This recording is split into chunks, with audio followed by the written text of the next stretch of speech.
Hello, hello, and welcome everybody. My day. Hope you're all doing well tonight. I don't even know how to do this. I forgot how to stream. I think it's been like 2 weeks, probably. I don't know. Probably over a week. Last time I streamed, it was just a repo with the people, with my people. But since I actually streamed something by myself, I think it's been even longer than that. Thanks everybody for being here, for joining in. We have a little It's been a little while, some ups and downs, some things that happened, things that didn't happen, like everybody else. It's been a little bit, yeah. Oh my god, I can barely see your name on my monitor. That's my side monitor. Welcome in, A Silek. Welcome in, Jake. Hope everybody's doing well tonight. Here it is. I have the Stanley Parable loaded up.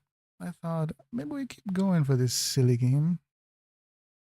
I did plan on streaming some other things like Sifu, Planet of Lana, Paper Trail. Some interesting indies, maybe even not finishing up, continuing the story of Coffee Talk. It's been almost like 2 years since the game was released, and I still haven't finished it because I know I have to stream, and I know I have to do voices for that game. Because if I don't do the voices, I'm just like, what am I even doing playing that game? But we'll see. We'll see. We'll see.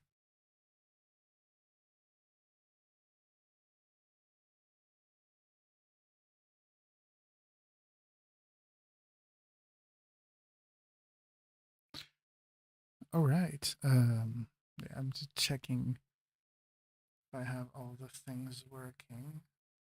My phone probably will pop up the Twitch chat.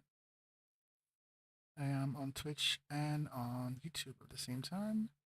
On the YouTube, we are like about 8 subs away from 400, which is amazing.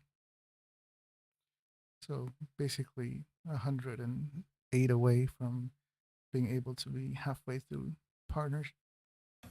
Okay, let's go. Appreciate it. Appreciate that. I need to do more things like TTS and all those. Okay, I have the thing popping in here. We'll see. I have my water, my butter water. It's asking me for my time. I hope this doesn't mean that I have to do all of it again, but I really don't mind if we do have to do. 8 away is great. Yes. 8 away from 400. We're almost there. This is amazing. What's my current time? My current time is 11:17. It would be PM. I'm going to change it to 18. So it could be just like right now. Okay. Boom. Hang on. Okay. Before we get started, can I just say something? Okay. Thank you for actually setting the clock both times you put it up the game. A lot of people don't take that step seriously. They just leave the clock set at 12 and call it a day. But you're actually taking the time to set the clock, and I appreciate that. That's how I know that you care about this experience. You're paying attention. You don't even have any way of knowing if the times you're setting, I don't even have any way of knowing if the times you're setting are correct. Tell you what, I'll make you a deal. Since you've been so cooperative, next time you boot up the game and see the screen, just set the clock to your favorite time. Go ahead, pick whichever time you want, even if it's not the correct time. You've earned it. I'm almost reading this in the narrator voice. All right, I'll let you get back to your video game now. Thank you. That's funny. Begin the game. Wait, begin the game? Okay, yeah, it's kind of beginning the game. It's not like continuing, because you just... This is the story of a man named Stanley. Stanley worked for a company in a big building where he was employee number 427. Employee number 427's job was simple. He sat at his desk in room 427 and he pushed buttons on a keyboard. Orders came to him through a monitor on his desk, telling him what buttons to push, how long to push them, and in what order. This is what employee 427 did every day of every month of every year. And although others might have considered it soul-rending, Stanley relished every moment that the orders came in, as though he had been made exactly for this job. And Stanley was happy. And then one day, something very peculiar happened. Something that would forever change Stanley. Something he would never quite forget.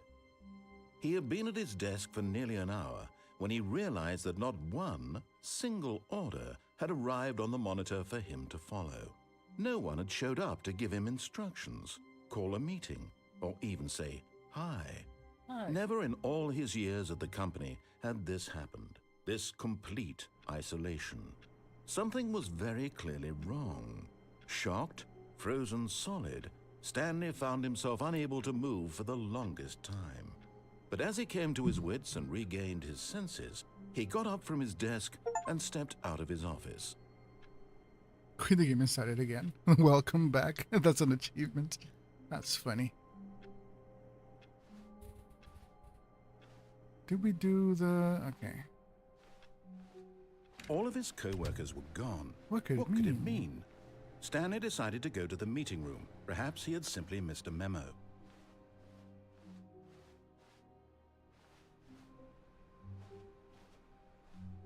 Can I close these doors? No. Can I close this one? Well, I can close that one. Can I turn off computers? Aha.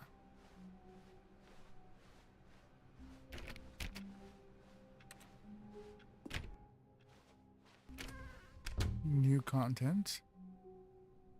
Oh, new content?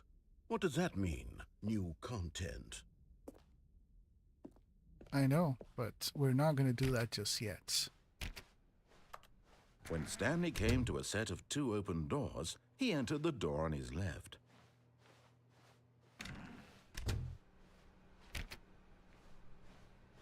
He entered the door on his left. Yet there was not a single person here either. Feeling a wave of disbelief, Stanley decided to go up to his boss's office, hoping he might find an answer there.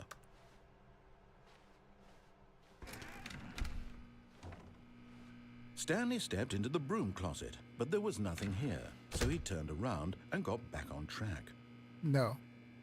I think we did this the other time, but this is just really funny. I always love There was this one. nothing here. No choice to make, no path to follow, just an empty broom closet. No reason to still be here. Of course there is. Oh, I can crouch. Can I jump? I cannot jump. It was baffling that Stanley was still just sitting in the broom closet. He wasn't even doing anything. At least if there was something to interact with, he'd be justified in some way. As it is, he's literally just standing there doing sweet FA. Fuck all. Doing sweet FA. Sweet FA. Are you really still in the broom closet? Yes. Standing around doing nothing? Yes. Why? Please offer me some explanation here. I'm genuinely confused. Are you though?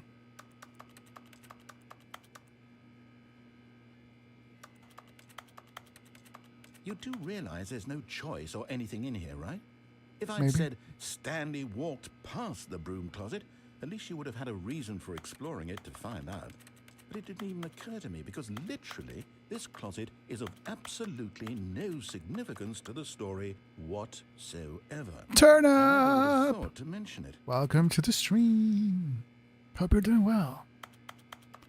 How is the squash Even going? to you, this is somehow its own branching path. It is. Maybe when you go talk about this with your friends, you'll say, "Oh, did you get the Did you broom get closet the ending? broom The clo- broom Deb. closet ending was my favorite." Favorite. I hope your friends find this concerning.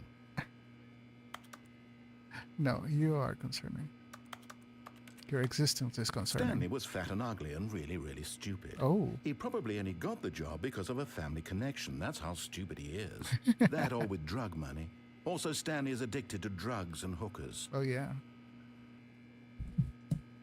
I mean, to have those, you need to have money, so... Well, I've come to a very definite conclusion about what's going on right now. You're dead. Yes, You got inside, to yeah. this broom closet, explored it a bit, and were just about to leave because there's nothing here, when a physical malady of some sort shut down your central nervous system and you collapsed on the keyboard. Well, in a situation like this, the responsible thing is to alert someone nearby so as to ensure that your body is taken care of before it begins to decompose. Hello? Am I dead? Anyone who happens to be nearby? The person at this computer Adhere is to dead. nice. They have fallen prey to any number of your countless human physiological vulnerabilities. It's indicative of the long-term sustainability of your species. Please remove their corpse I'd from eat the them area in and instruct soup another form. human to take their place, making sure they understand blend basic soup. first-person video game mechanics and filling them in on the history of narrative tropes in video gaming. so that the irony It's a very and creamy one. insightful commentary of this Some game cheese. is not lost on them. All right, when you've done that, just step out into the hallway. Oh, Ah, second player. It's good to have you on board. I guarantee you can't do any worse than the person who came before you. can you? Or maybe I can go in. You too? Unbelievable. I'm at the mercy of an entire species of invalids. Perhaps there's a monkey nearby you can hand the controls to. A fish? Fungus? Look, you can hammer out the details. I'm not particularly picky. I'll just be waiting for when you're ready to pick up the story again.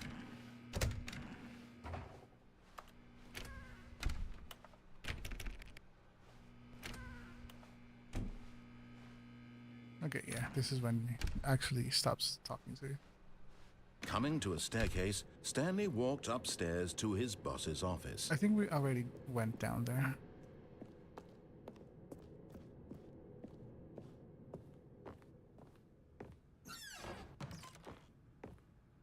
Money in the morning, money in the evening, money for breakfast.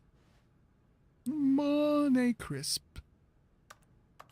I should have sung that, I think. There's nothing in this bathroom.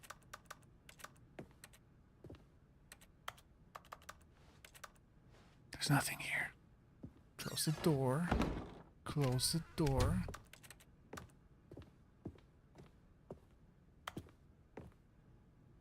Okay. Stepping into his manager's office, Stanley was once again stunned to discover not an indication of any human life.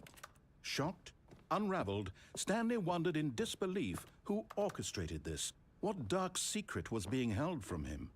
What he could not have known was that the keypad behind the boss's desk guarded the terrible truth that his boss had been keeping from him. And so the boss had assigned it an extra secret PIN number, 2845. But of course, Stanley couldn't possibly have known this.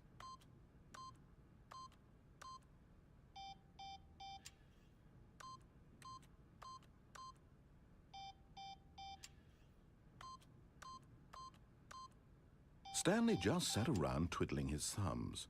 Trying to input anything on the device was useless, since he could never possibly know that the combination was 2845. Hold up, narrator. I'm trying to find out the combination.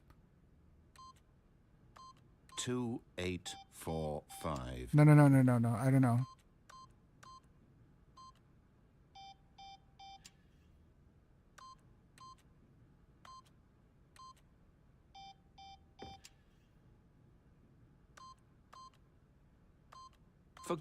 But it turns out that the panel's emergency override kicked in, and the door just opened all by itself. And Stanley got the hell along with the story. Well, whoop-de-doo.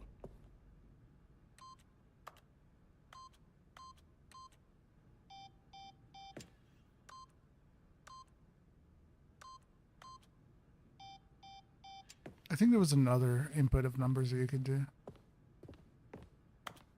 There was also a way that you could just enter here and leave before the door closed. Something like that. And the narrator would be like stuck inside here.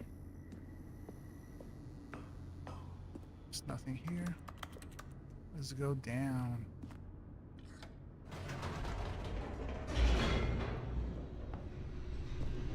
There's a Minecraft salute.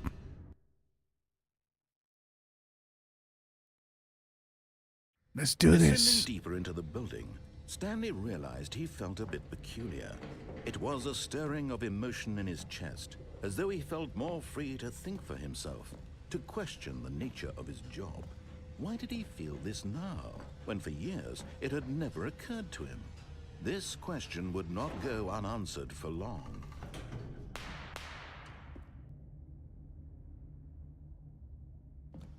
This question would not go unanswered for long.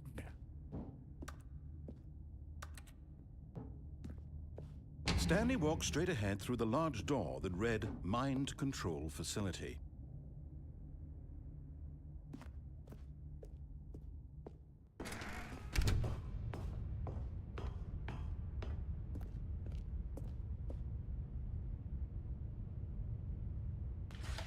The lights rose on an enormous room packed with television screens. What horrible secret did this place hold? Stanley thought to himself. I don't know. Did he have the strength to find out? No! Aha! You've made it to the bottom of the mind control facility. Welcome! You see, back when the Stanley Parable first launched in 2013, How we done this? getting to the Forgot. bottom of the mind control facility was a bug that we simply didn't catch during development. And you all sent us lots of photos of it on Twitter and acted very superior about it. And you're all very, very clever. Good for you. Anyway, when it came time to Very, update very the clever. game, Good for you. we knew that we had to do something about this little goof of ours. So here you go. New content. You can call it the bottom of the mind control room ending, if that enhances your perception of the value of these updates. Isn't that what you crave? New content? Always more content, more, more. And I'm here to give it to you. I'm here to make it seem like we really covered every nook and cranny of the game with secrets and Easter eggs. How about this? We wrote a new piece of music just for this section. You won't hear it anywhere else in the game. It's a secret that's just for you. That's how special you are. And We call this track... in the Good original job, game, you if you made it to fall the through bottom of the here, there mind was going to be control like facility. Well done. a bug. I don't know if it's you close the game or you just get stuck here forever. Stuff like that. Good job. There was a mistake from them. Good job. You did made it. to the bottom of the mind control facility. You jumped on the catwalk. You should have been careful. You should have been careful. It used to be a bug, but now it's an ending. That it's was an ending. I believe in you. I believe in your ability to cross this barrier and chase your dreams. But railings don't mean anything. Good job, you did it. Good job, you did it. Good job, you did it. Good job, you did it. Good job, you did it. Good job, you did it. Good job, you did it. Good job, you did it. Good job, you did it. Good job, you did it.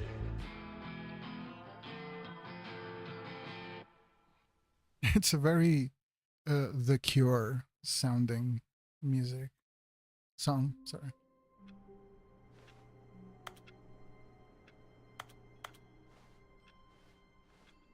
All of his co-workers were gone. What could it mean? Stanley decided to go to the meeting room. Perhaps he had simply missed a memo. No matter Kath, how hard Stanley looked, he couldn't how's it find going? a trace of his co-workers. It's been a while. Hope life is treating you well.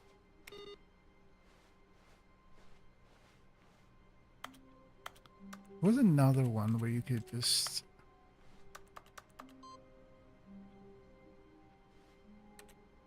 Oh. Put some inputs in the computers and stuff like that? I think.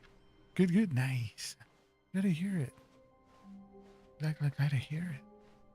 When Stanley came to a set of 2 open doors, he entered the door on his left. What game is this? This is called The Stanley Parable. It's a very meta game about choices. The narrator tells you what to do, and you can choose to do it or to not do it. And there's like many, people will call it endings, but there's many things you can do in the game. Yet there was not a single person here either. Feeling a wave of disbelief, Stanley decided to go up to his boss's office, hoping he might find an answer there. Oh yeah, we entered the broom closet before. And he hated us for it. He didn't. There's nothing to do here. There's nothing to do here. You're probably dead. And we left and he entered again. Oh no, I thought you were a different player. And he kept just whining about it.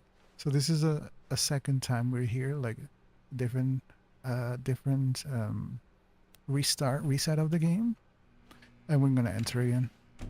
Oh no. Oh, no, no, no, no, no, no, no, no, no, no, not again. I won't be part of this. I'm not going to encourage you. I'm not going to say anything at all. I'm just going to be patient and wait for you to finish whatever it is you enjoy doing so much in this room. Please take your time. And then we can do that one more time again. I don't think it's going to say anything about now. There's one last time that we can do that.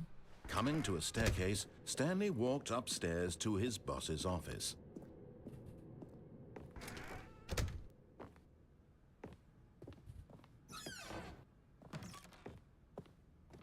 Why are you getting a panda? Business strategy. Chunky panda.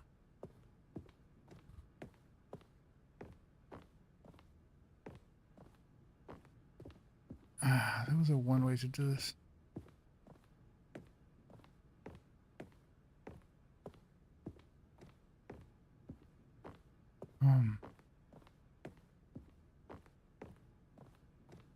Stepping in.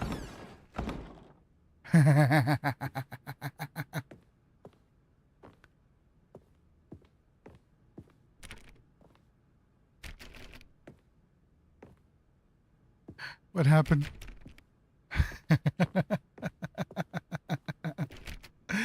We locked him.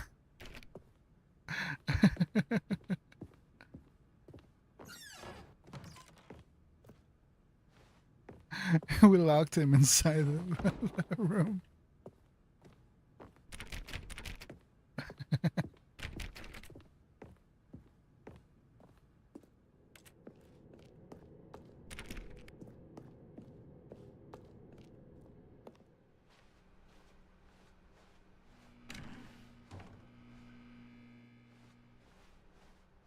We're going back. We locked the narrator inside of the boss's room.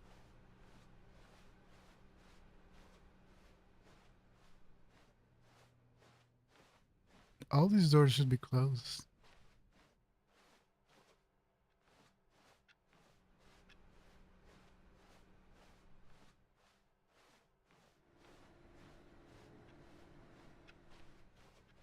What?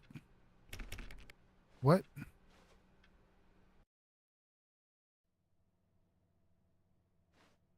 You are now leaving. What?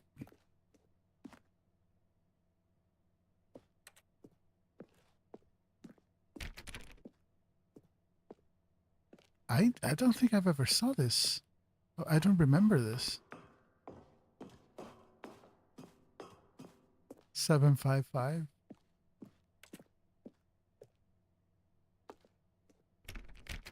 Okay. This is strange. This is weird.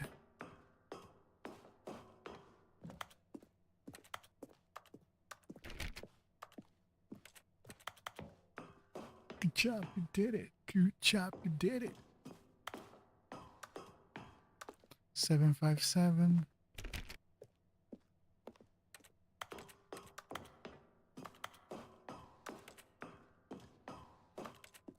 Seven 5 8.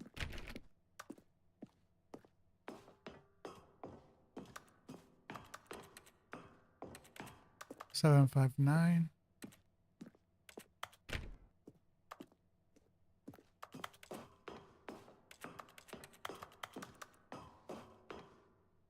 $760. Escape.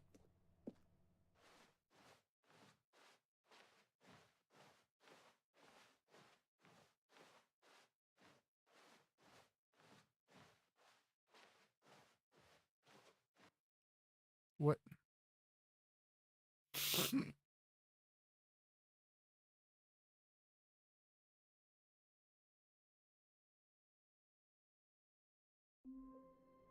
What the heck was that?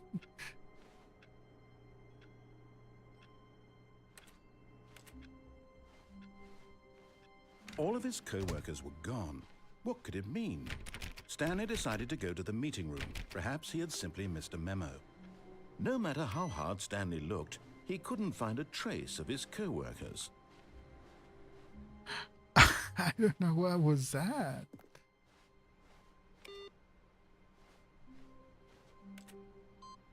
Second input. Okay.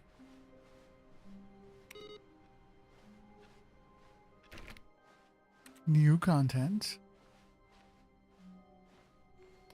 When Stanley came to a set of 2 open doors, he entered the door on his left.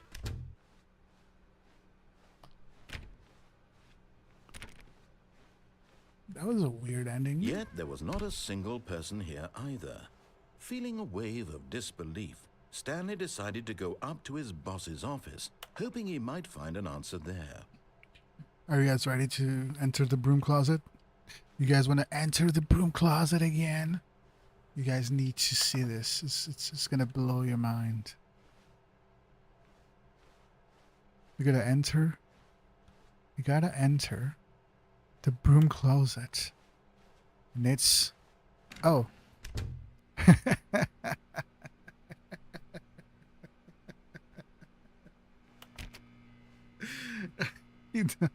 You really didn't want us to go there.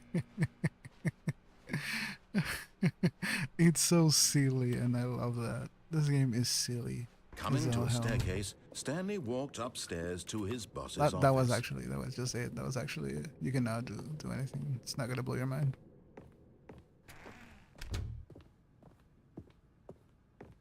The moment he entered his manager's office, Stanley froze in his tracks. Not a living soul anywhere. Could he really be all alone? This was too much for Stanley was in such a rush to get through the story as quickly as possible, he didn't even have a single minute to just let the narrator talk. No. That kind of anxiety isn't healthy. So he relaxed for a few moments with some calming New Age music. Okay. Calming New Age music.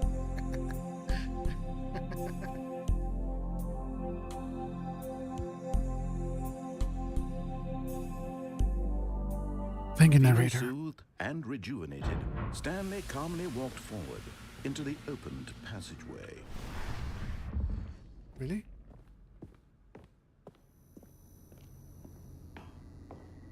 Thank you, Mr. Narrator. This is not ominous at all. That's so funny. I love this game. I've played this many times.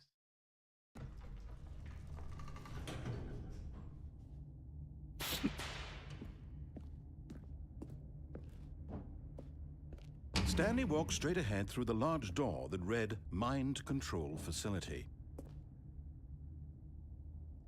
Newcasts update from elJokerino stream. iNightly is showering the chat with sweet vibes and good energy. Curious about the game? They're on it. A little cheerleading with go and a classic gamer oops moment has everyone chuckling. Stay tuned for more fun and games in this miscellaneous adventure. Sweet support gamer oopsies. Freaking frosty tools. I love that. Okay, we can escape. I think we've seen enough of the game to go through these routes. Although this passageway had the word escape written on it, the truth was that at the end of this hall, Stanley would meet his violent death. Violent death? Let's just go back then. Right? Just not do that. But of course, Stanley thought better of it and realized he simply had too much to live for. Right? I mean, is it really that bad? Nope, been through a lot. Still on board with death? Or maybe I can just go back. Are you gonna say something else now? No. Okay. Let's keep going.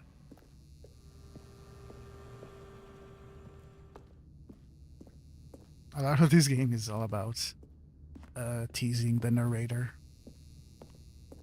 The door behind him was not shut. Stanley still had every opportunity to turn around and get back on track. Will he say something different, though? It's like, let's get every single dialogue possible out of this game. What? Here? Okay, no. Let's just keep going then. Because That doesn't change. No.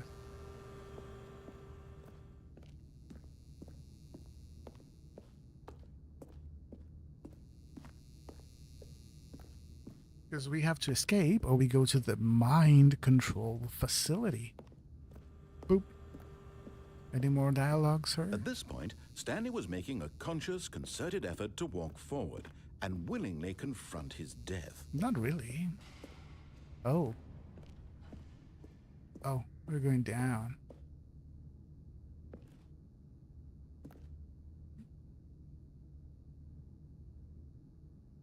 Will this kill me? Ah!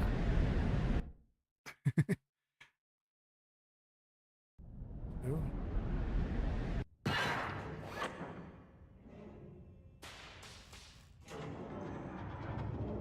As the machine whirred into motion and Stanley was inched closer and closer to his demise, he reflected that his life had been of no consequence whatsoever. Right. Stanley can't see the bigger picture.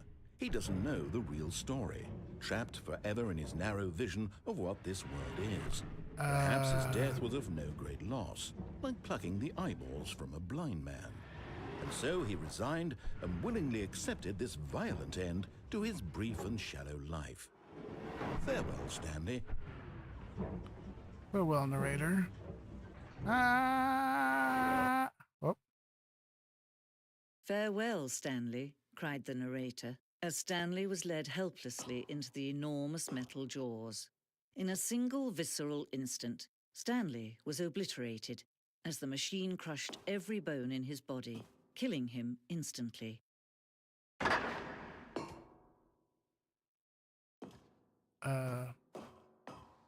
The narrator is now a woman? And yet The it would be Stan- just a few minutes before Stanley would restart the game, back in his office, as alive as ever. What exactly did the narrator think he was going to accomplish? When every path you can walk has been created for you long in advance, death becomes meaningless, making life the same. Do you see now? Do you see that Stanley was already dead from the moment he hit start? Because we always die and we come back. This is our office. This is how the level is designed. Here. The corridor. And then we get to the set of the two open doors. And then we proceed. This is like a museum of what the game is. All the choices, all the buttons. Not all the choices, but like parts of the game. Like the assets that they use. Office computers. Credits.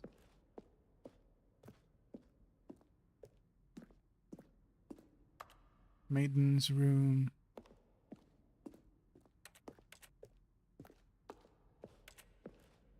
All of that. All the paintings. Fun. Warzone. In early development, we designed an ending where Stanley would end up on a battlefield fighting aliens. The action game would become sentient and would wage war against the narrator. We realized shortly after starting to build it,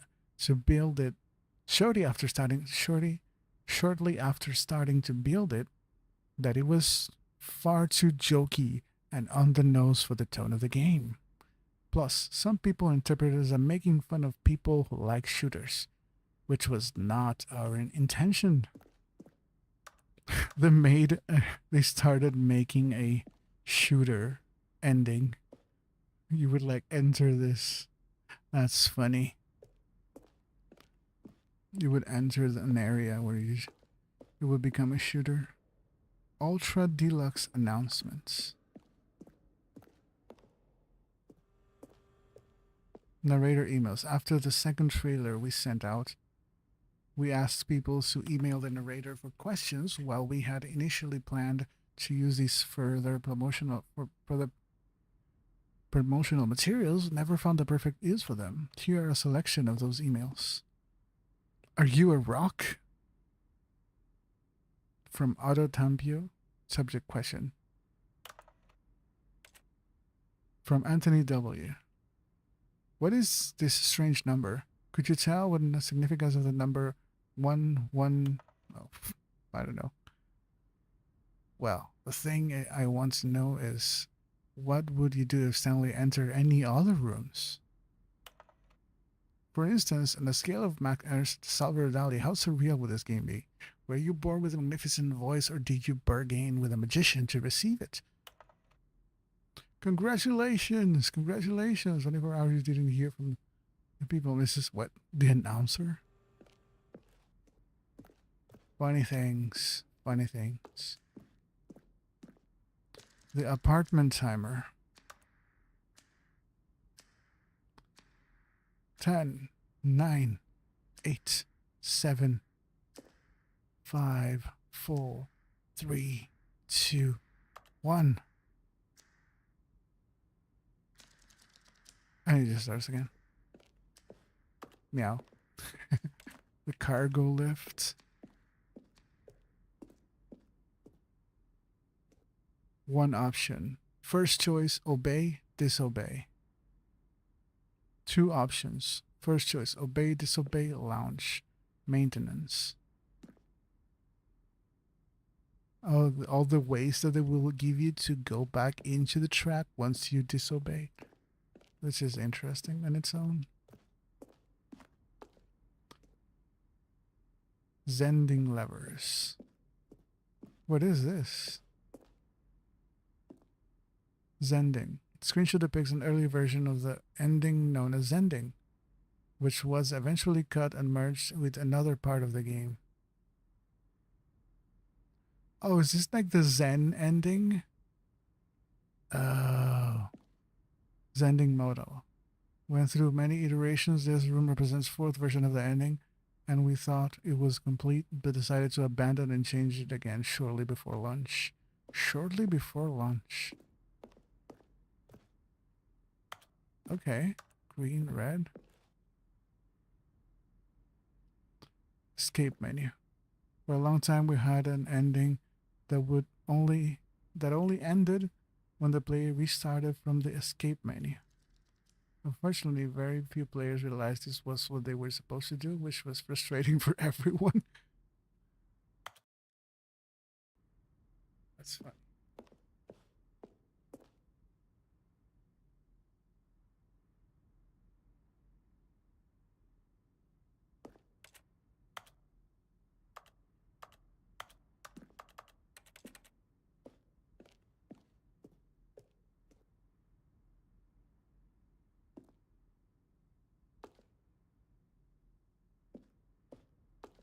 This game is what, 13 years old? It's a pretty old game, but they had the Relux that was it's like a remaster of the game with even more content.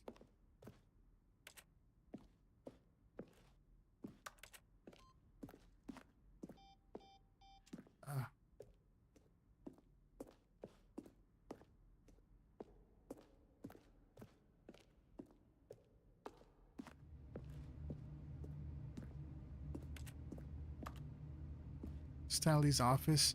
Oh, these are like the way they intended them to be, like differently. Different layouts for it. In the middle, to the left, but all of the cabinets. I don't know. That's where the drawers were like closed.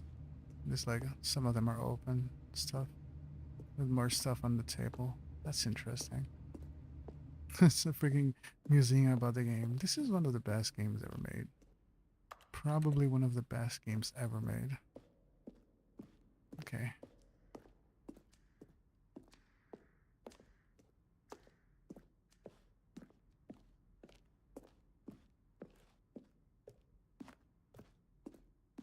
Okay, not here.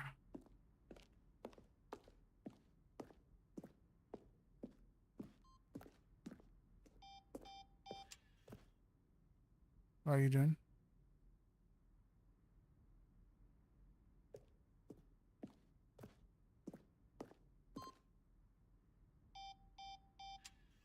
The countdown ending. Yeah, there's a countdown ending. The freedom ending. Yep. Let's keep going. Let's keep moving. Oh, look at these two. How they wish to destroy one another. How they wish to control one another. How they both wish to be free. Quick. Can you see? Can you see how much they need one another? No, perhaps not. Sometimes these things cannot be seen. But listen to me. No. You can still save these two. You can stop the program before they both fail. Push escape and press quit. There's no other way to beat this game. As long as you move forward, you'll be walking someone else's path. Stop now and it'll be your only true choice.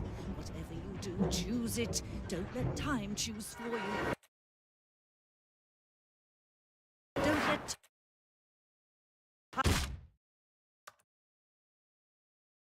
You can reach too late, guys.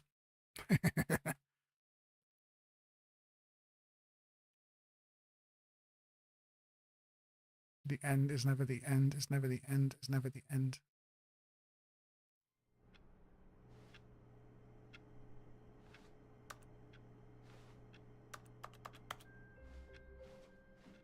All of his co-workers were gone. What could it mean? Stanley decided to go to the meeting room. Perhaps he had simply missed a memo.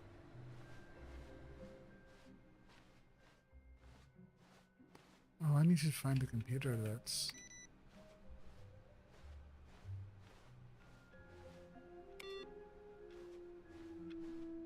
I like the music. I like the music. When Stanley came to a set of 2 open doors, he entered the door on his left.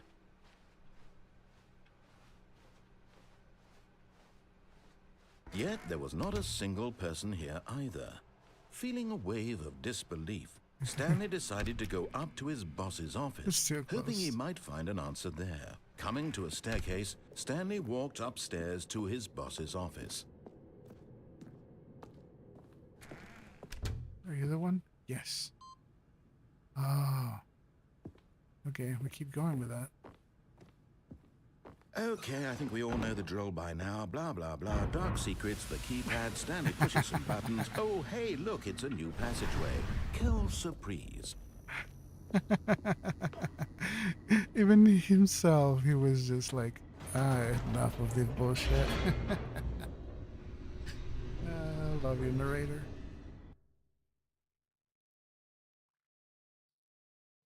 He got tired, yes.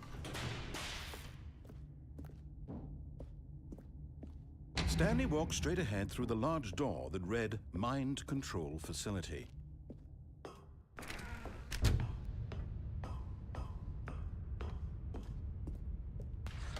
The lights rose on an enormous room packed with television screens. What horrible secret did this place hold? Stanley thought to himself. Did he have the strength to find out? Good job, you did it. Good job, you did it. Good job, you did it. Good job, you did it. Can I get top of these things? No. Just a camera button. Now the monitors jumped to life, their true nature revealed. Each bore the number of an employee in the building, Stanley's co-workers. The lives of so many individuals reduced to images on a screen, and Stanley, one of them, eternally monitored in this place where freedom meant nothing. Freedom. That one is fired. This one is fired. What does the blue one says?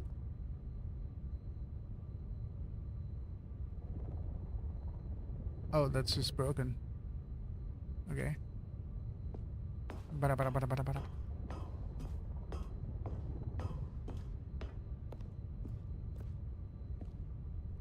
Elevator. This mind control facility, it was too horrible to believe. It couldn't be true. It couldn't be true. Had Stanley really been under someone's control all this time? Was this the only reason he was happy with his boring job? That his emotions had been manipulated to accept it blindly? Or not. Maybe not. No.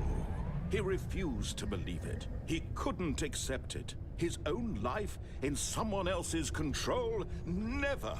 It was unthinkable, wasn't it? Was it even possible? Had he truly spent his entire life utterly blind to the world?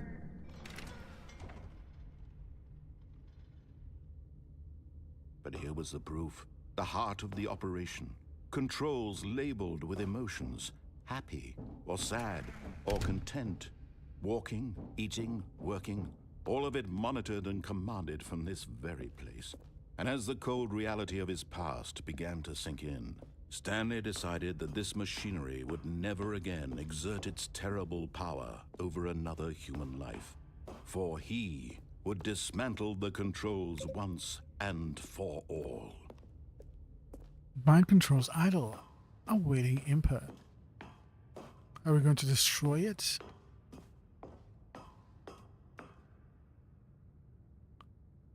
Are we going to turn it on? Or are we going to turn it off? The mind control facility. If we turn it off, we're destroying it. If we're turning on, I don't know. What's gonna happen?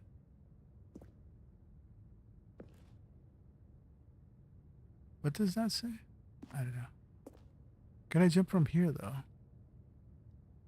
No. What does this say? No, I cannot. Good job, you did it. Good job, you did it. Good job, you did it. Good job, you did it. Maybe I'm gonna turn it off.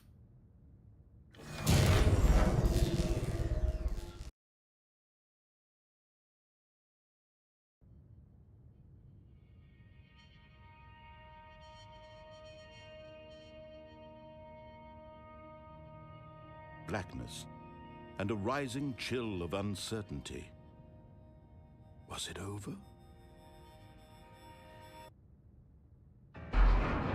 Yes. He had won. He had defeated the machine, unshackled himself from someone else's command. Freedom was mere moments away. And yet, even as the immense door slowly opened, Stanley reflected on how many puzzles still lay unsolved. Where had his co-workers gone? How had he been freed from the machine's grasp? What other mysteries did this strange building hold?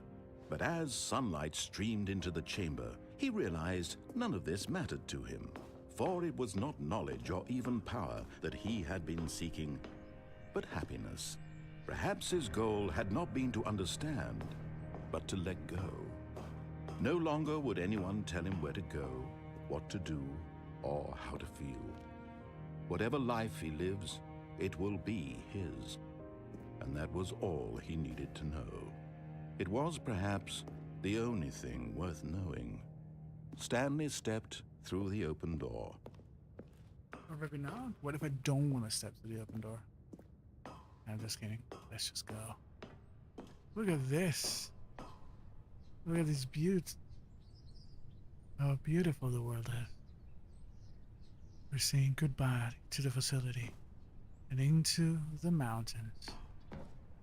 Stanley felt the cool breeze upon his skin, the feeling of liberation, the immense possibility of the new path before him. This was exactly the way, right now, that things were meant to happen. And Stanley was happy.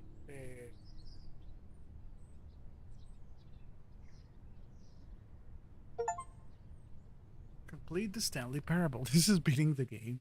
I love that.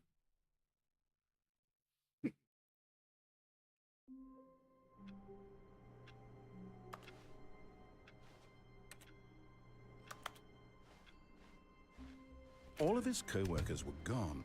What could it mean? Stanley decided to go to the meeting room. Perhaps he had simply missed a memo. No matter how hard Stanley looked, he couldn't find a trace of his co-workers. Okay, that's one more. I think getting this one to fill up with the inputs. It's like every time we reset, we have to input one on this one. We have to find the computer that has that one.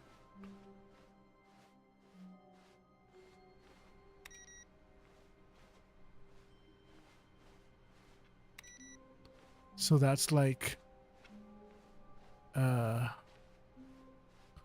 different ending, I think. Not new content yet. Sorry, guys. I keep going. When Stanley came to a set of 2 open doors, he entered the door on his left. Maybe I don't want to go there. This was not the correct way to the meeting room, and Stanley knew it perfectly well. Perhaps he wanted to stop by the employee lounge first, just to admire it. Just to admire it. Ah, yes, truly a room worth admiring. It had really been worth the detour after all, just to spend a few moments here in this immaculate, beautifully constructed room. Stanley simply stood here, drinking it all in.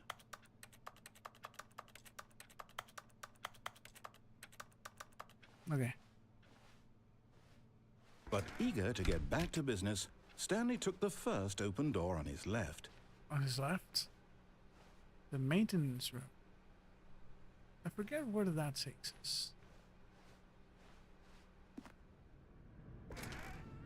Stanley was so bad at following directions, it's incredible he wasn't fired years ago. It's incredible he wasn't fired years ago.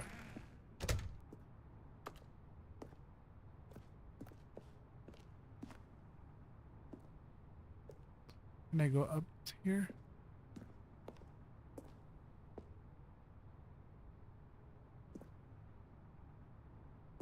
I think I can go up here somehow.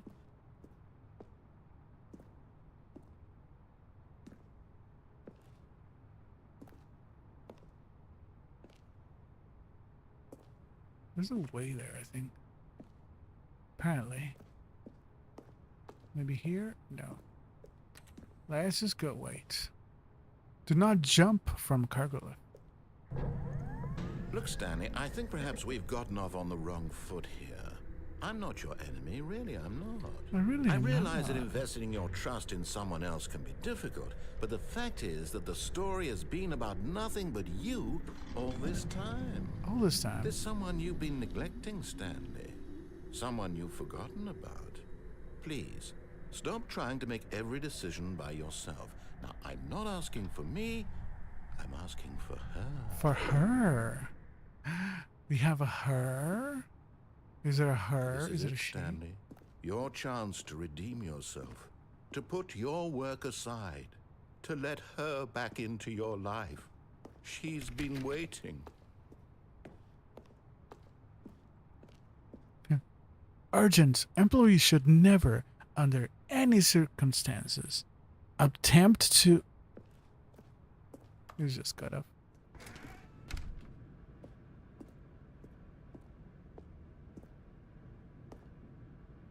It's a door. No. That's her, Stanley. You need to be the one to do this, to reach out to her. If you can truly place your faith in another, then pick up the phone.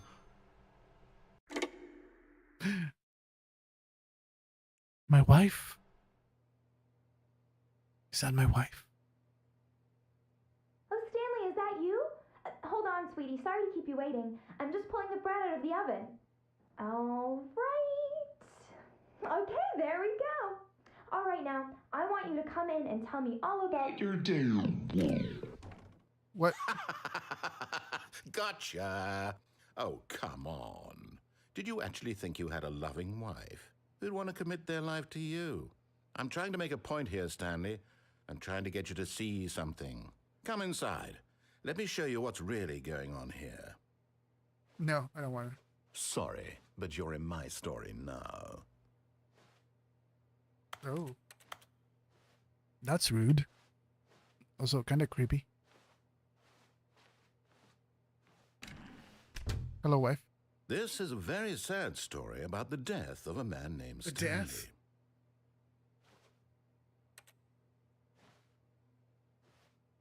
Stanley is quite a boring fellow. He has a job that demands nothing of him, and every button that he pushes is a reminder of the inconsequential nature of his existence. Look at him there, pushing buttons, doing exactly what he's told to do. Now he's pushing a button. Now he's eating lunch. Now he's going home. Now he's coming back to work. One might even feel sorry for him, except that he's chosen this life. Press B. But in his mind, he can go on fantastic adventures. From behind his desk, Stanley dreamed of wild expeditions into the unknown, fantastic discoveries of new lands. It was wonderful. And each day that he returned to work was a reminder that none of it would ever happen to him. Press F to watch TV. And so he began to fantasize about his own job. First, he imagined that one day while at work, he stepped up from his desk to realize that all of his co-workers, his boss, everyone in the building had suddenly vanished off the face of the earth. The thought excited him terribly. Press G to spend time with the boys. So he went further. He imagined that he came to two open doors and that he could go through either. At last, choice. It barely even mattered what lay behind each door. The mere thought that his decisions would mean something was almost too wonderful to behold. Press L to prepare dinner. As he wandered through this fantasy world, he began to fill it with many possible paths and destinations. Down one path lay an enormous round room with monitors and mind controls. And down another was a yellow line that weaved in many directions. And down another was a game with a baby. And he called it the Stanley Parable. Press C to tell your kids a story. It was such a wonderful fantasy, and so in his head he relived it again, and then again, and again, over and over, wishing beyond hope that it would never end, that he might always feel this free. Surely there's an answer down some new path, mustn't there be? Perhaps if he played just one more time. Press B to tell your wife you love her. But there is no answer. How could there possibly be? In reality, all he's doing is pushing the same buttons he always has. Nothing has changed. The longer he spends here, the more invested he gets, the more he forgets which life is the real one. Press Y to go to sleep. And I'm trying to tell him this, that in this world he can never be anything but an observer, that as long as he remains here, he's slowly killing himself. But he won't listen to me. He won't stop. Here, watch this. Stanley, the next time the screen asks you to push a button, do not do it.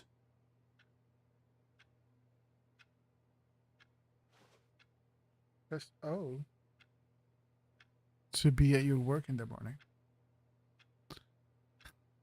This is a tricky one, because the game will not proceed unless you actually type that.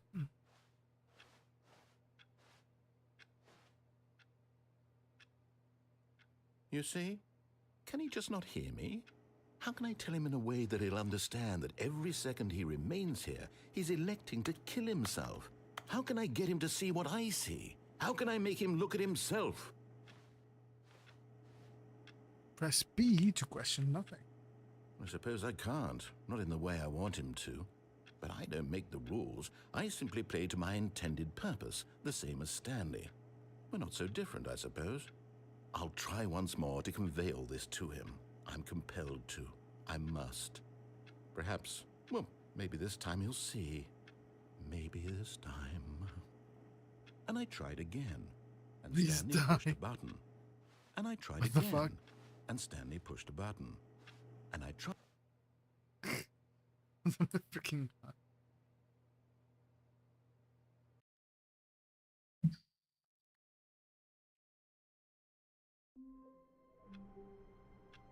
Oh, awaiting input.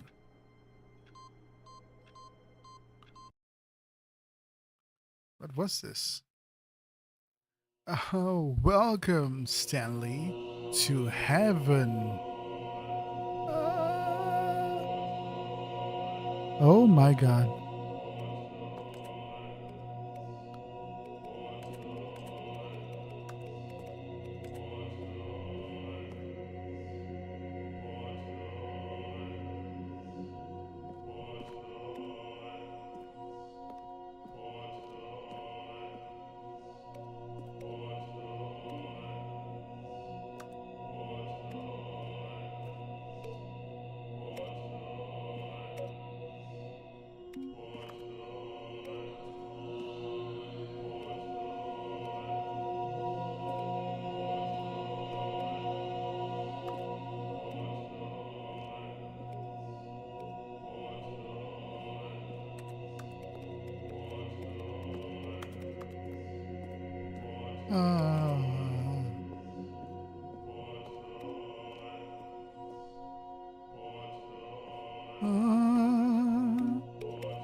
Wonder.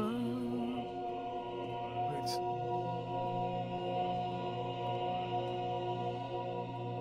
Did I see a different one?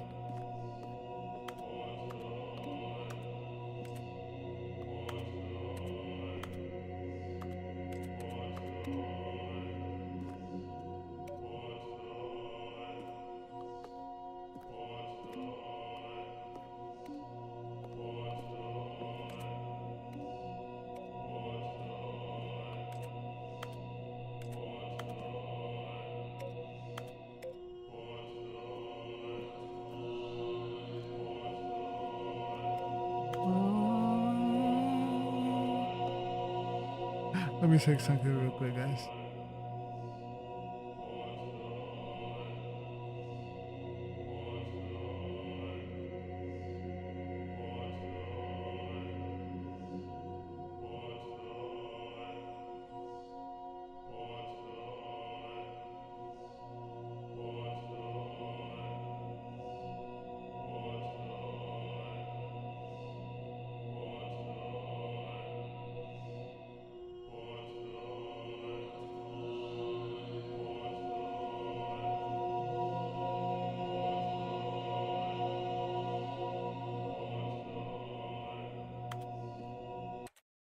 Yes, we have to begin the game again, manually. For this, that was the ending for the button clicking. Oh, you now are okay. Now you can just go there. Nice. All of his co-workers were gone. What could it mean? Stanley decided to go to the meeting room. Perhaps he had simply missed a memo. Let's go to the telephone again. The one that he tells you we have a wife, but we're gonna do something different. When Stanley came to a set of 2 open doors, this was not the correct way to the meeting room, and Stanley knew it perfectly well. No. Perhaps he wanted to stop by the employee lounge first, just to admire it. Wow, yes, this room. But eager to get back to business, Stanley took the first open door on his left. Stanley was so bad at following directions, it's incredible he wasn't fired years ago. Look, Stanley, I think perhaps we've gotten off on the wrong foot here. I'm not your enemy, really, I'm not. I realize that investing your trust in someone else can be difficult, but the fact is that the story has been about nothing but you all this time. There's someone you've been neglecting, Stanley. Someone you've forgotten about. Someone? Please, stop trying to make every decision by yourself. Now, I'm not asking for me. This is it, Stanley. Your chance to redeem yourself, to put your work aside, to let her back into your life. She's been waiting.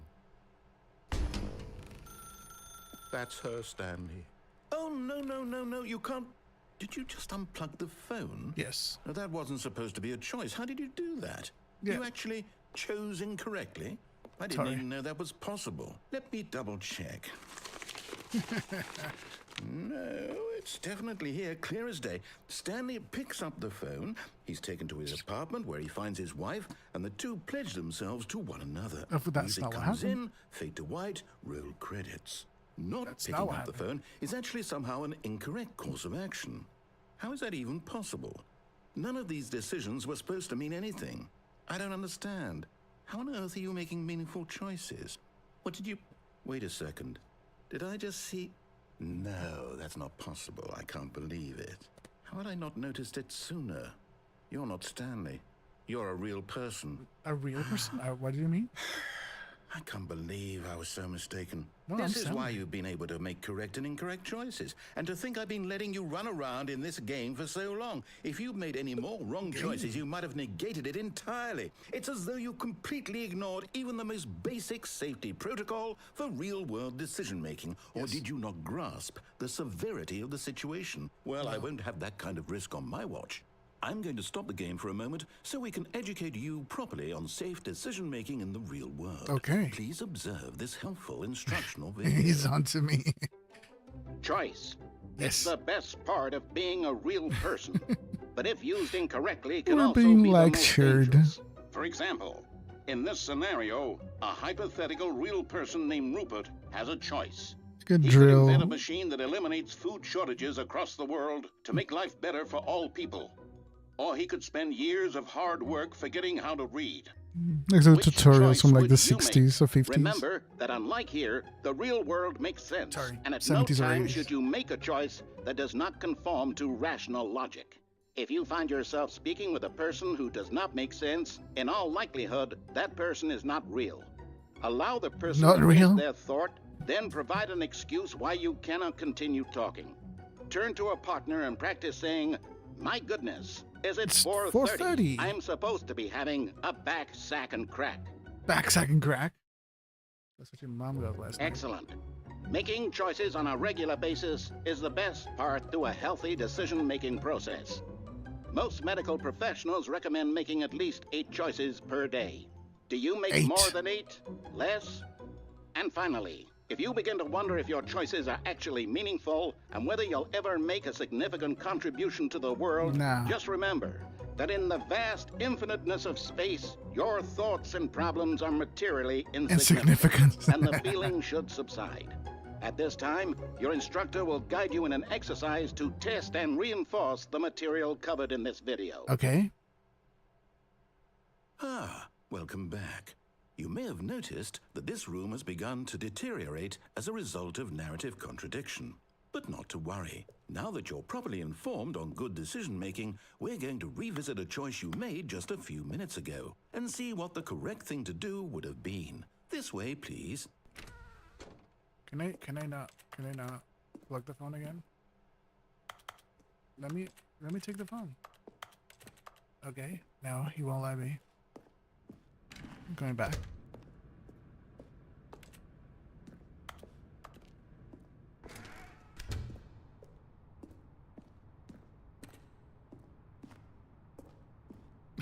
They have like a little fence here. Now that we know your choices are meaningful, we can't have you jumping off the platform and dying. Imagine the main character dying senselessly halfway through the story. That story would make no sense at all. We just need to get you home as soon as possible before the narrative contradiction gets any worse. Unfortunately, it seems this place is not well equipped to deal with reality. Reality.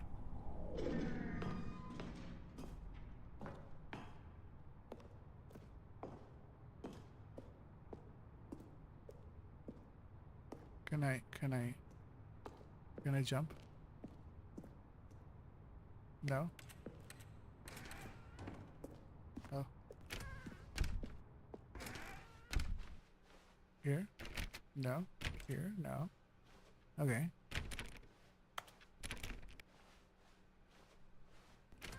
Almost there. You'll take the door on the left, back to the correct ending, the story will have resolution once again, and you'll be home free in the real world.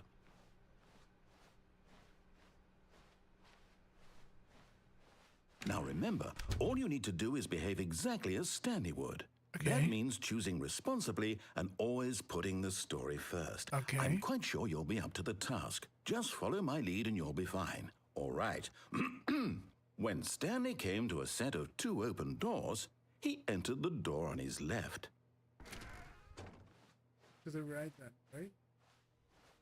No! Why did you do that? Quickly, hurry back in the other direction. Perhaps we're not too late. Everything is deteriorating.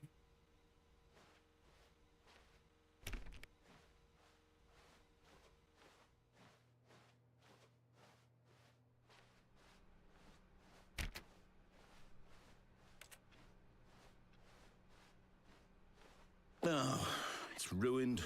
I can't believe, after everything we talked about, that my story, you've destroyed my work. Why? For what? What did you get out of that? What did you think was so special about seeing the game undone, left here like so much garbage? It's worthless now. And what am I supposed to do? Even if there were a way to continue, would it be worth it? To know that my story is now incorrect? How can I go back to that? I can't erase that page. I'll have to live with it forever, reliving its impossibility forever. I couldn't live that way. Is it better to shut the game down entirely? To willingly destroy all of my work? I don't know. What's the answer? What do I do? What do I do? What do I... No, I have to. I have to shut the game down. I have to. I have to.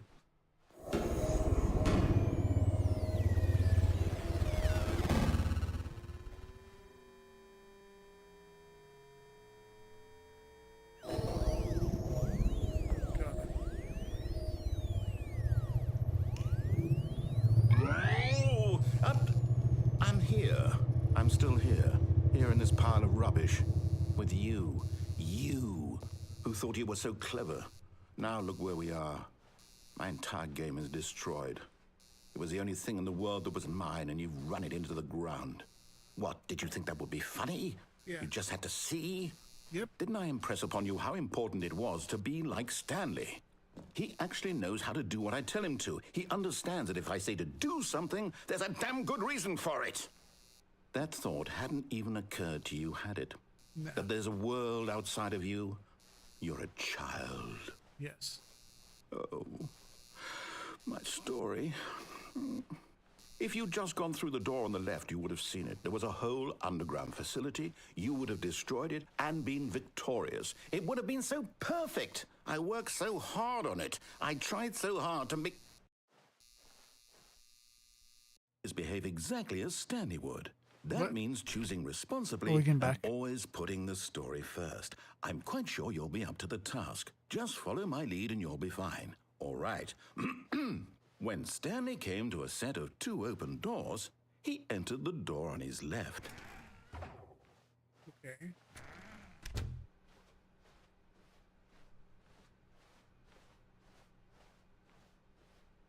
Yet there was not a single person here either. Feeling a wave of disbelief, Stanley decided to go up to his boss's office, hoping he might find an answer there.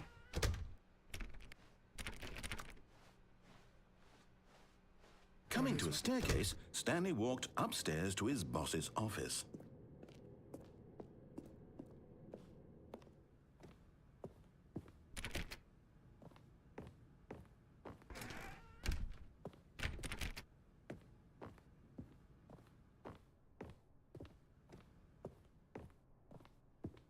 Stepping inside his manager's office, Stanley was once again stunned to discover not an indication of any human life.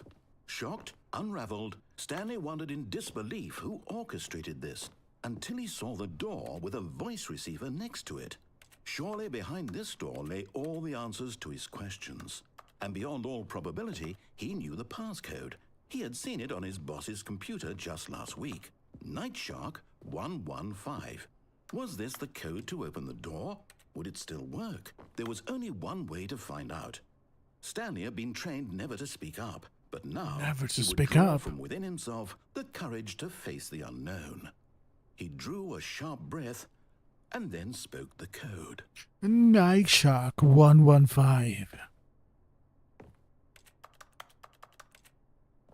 Doesn't matter. Your microphone is not really picking up. Stanley spoke the code. Nightshark 115. Nightshark? Into the receiver, right there on the wall. Nightshark 115. Imagine. I'm sorry, is there a problem? Yeah. You didn't mishear me, did you? Please speak the code into the receiver. Otherwise, we can't get on with the story. This is a crucial step. No, but I don't want to. Okay, fine. You're not going to do it. But you know what? It's pretty humiliating to bring you this far, only for you to suddenly decide you have better things to do. I asked you for this one single thing, for your respect.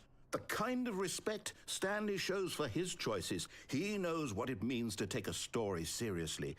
If you didn't want to see what I had to show you, then why did you come here? You had a choice, you know. You could have gone through the door on the right. You could have done whatever the hell you wanted over there. Why did you come this way? Speak. Say something to me. Explain yourself, you coward. You Coward. When Stanley came to a set of 2 open doors, he entered the door on his left.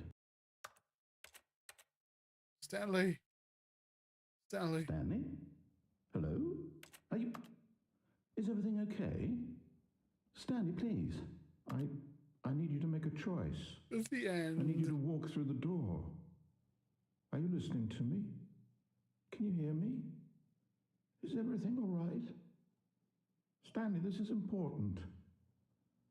The story needs you. It needs you to make a decision. It cannot exist without you. Do you understand me? Whatever choice you make is just fine. They're both correct. You cannot be wrong here. We can work together. I'll accept whatever you do. I simply need you to take that step forward, please. Choose. Do something. Anything. This is more important than you can ever know. Freaking great I game. need this. The story needs it. So, you hear me? You need to keep playing it. Are you listening to this? Stanley, are you there? Okay. It's okay, I can wait. You need You're gonna time to enter the decide. To make spoilers. sure your choice is correct. The next I need reset. The best choice. That's all right. I'll wait for you to decide what's the right thing to do. Sorry, Leroy. Take as much time as you need.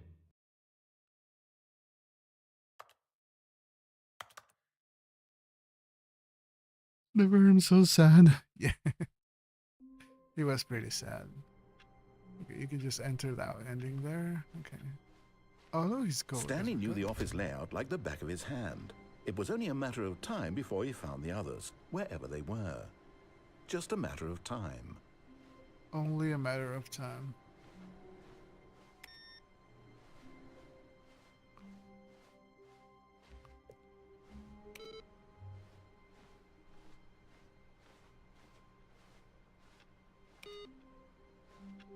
Dun-dun, dun-dun. New content. Oh, new content? What does that mean, new content? Yeah.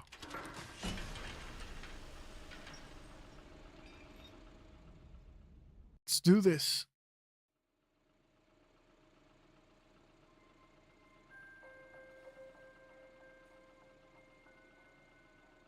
Hello, and thank you for playing the Stanley Parable Ultra Deluxe. As you may know, the Stanley Parable was a video game released in 2013 on home computers.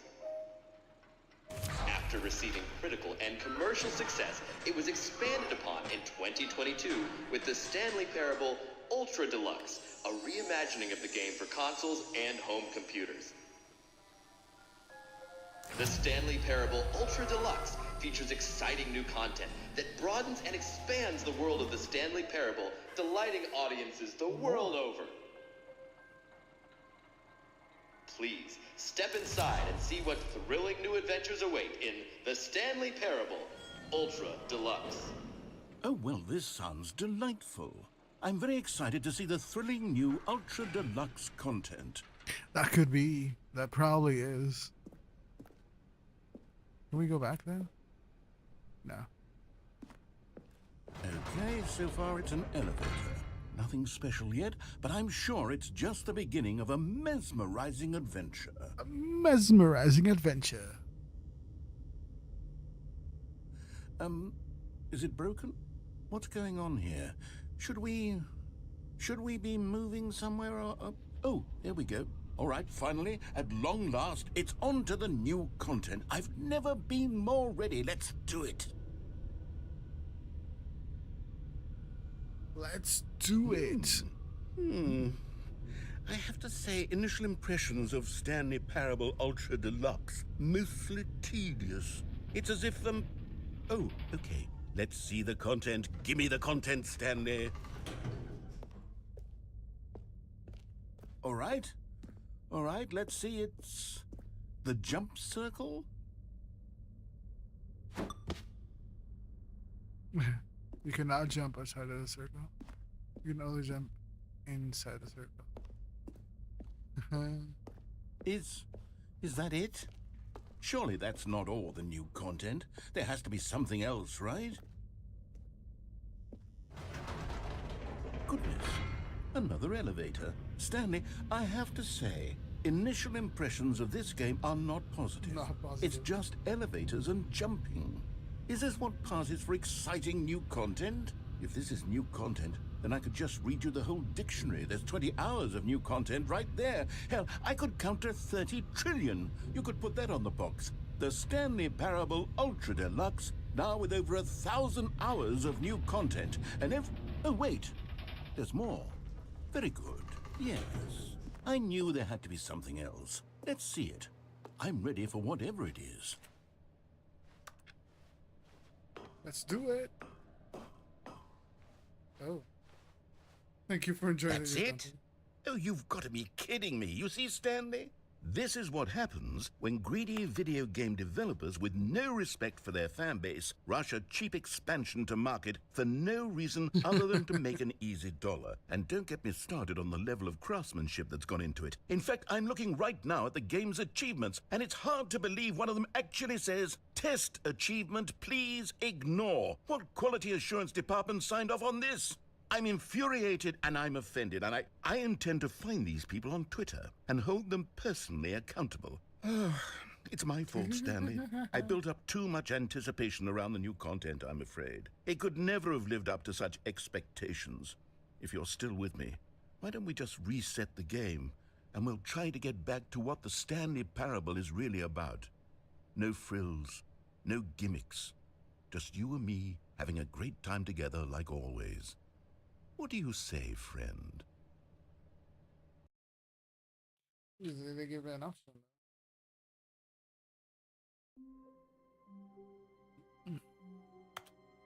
Oh, where are we?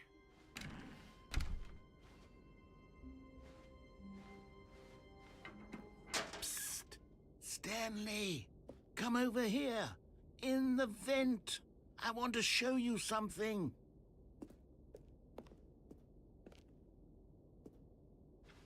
Oh, you don't want to see the cool surprise I made for you? Well, fine. You're a dork anyway, so who cares? Okay. Oh, never mind. You're not a dork. Thank you.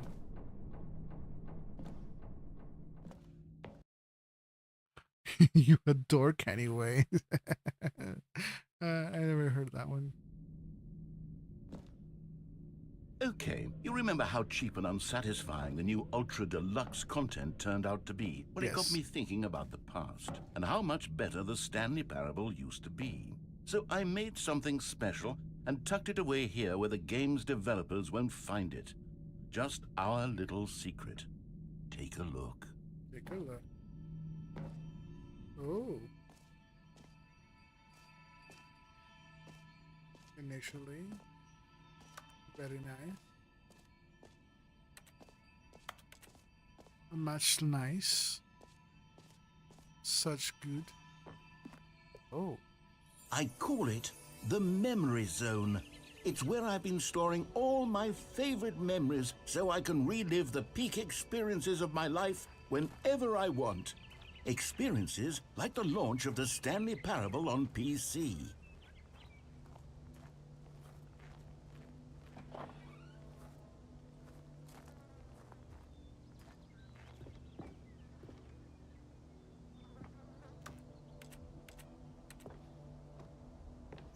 You see, Stanley, doesn't the Memory Zone remind you of how wonderful Stanley Parable was before it was sullied with a cheap re-release?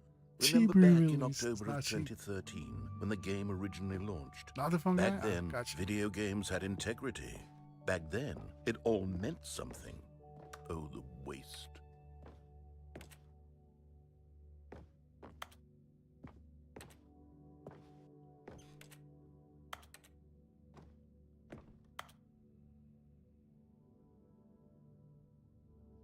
Audience Award. Independent Games Festival. Frigging BAFTA. For Stanley Parable. 2013.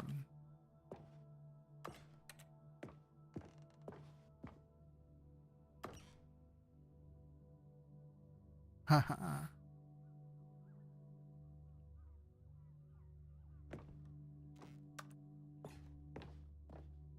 In other languages.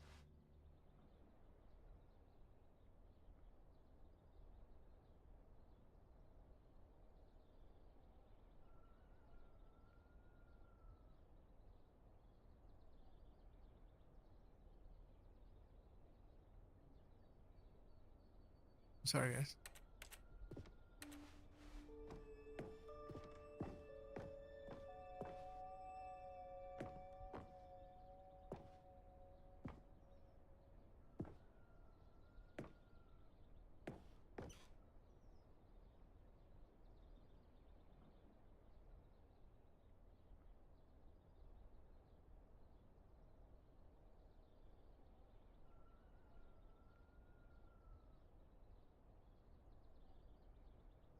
Okay.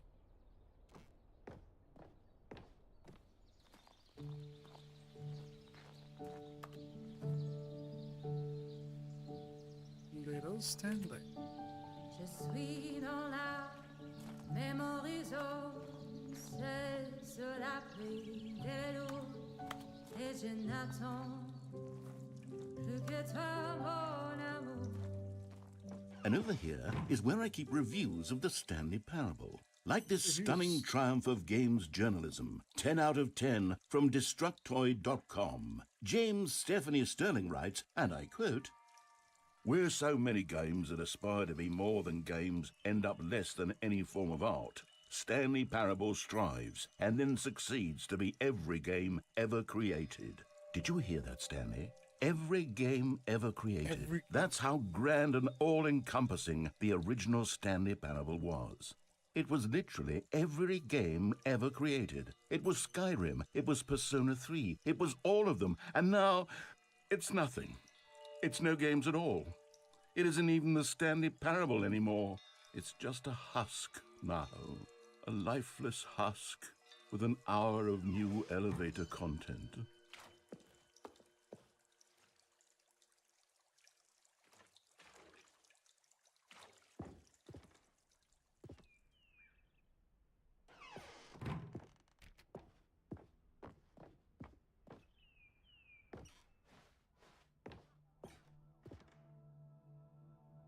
All right.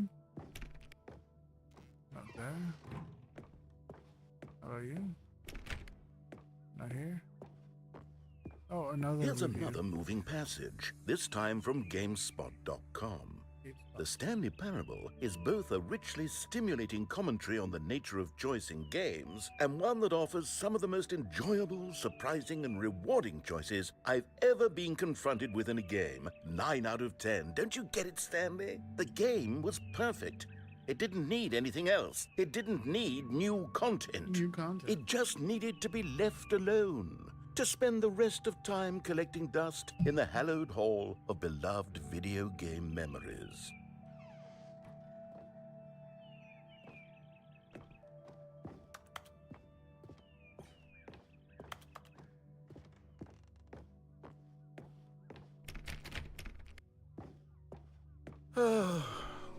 These were simpler times, Stanley.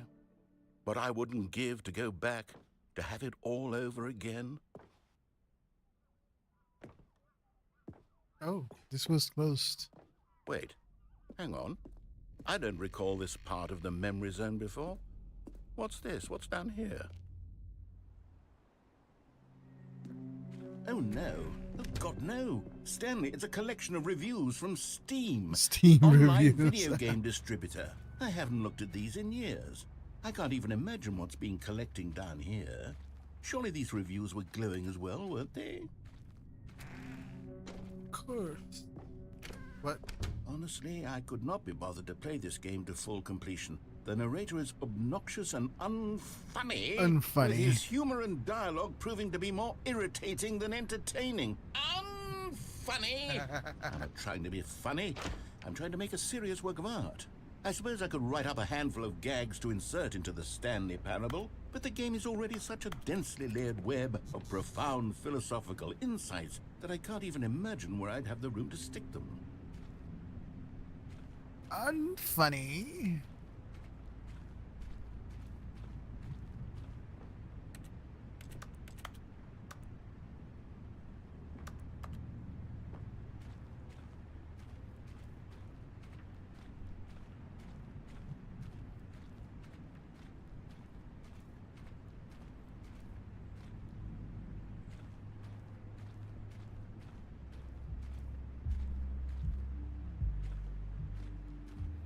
All right, let's keep going. Where does it want us to go? Wait. Here?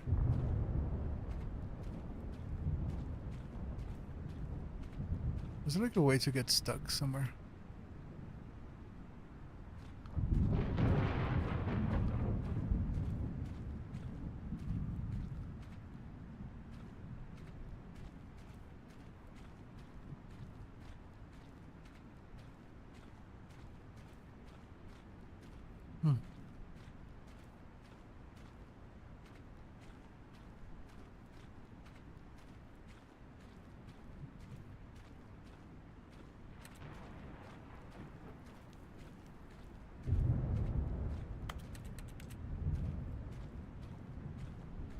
Okay.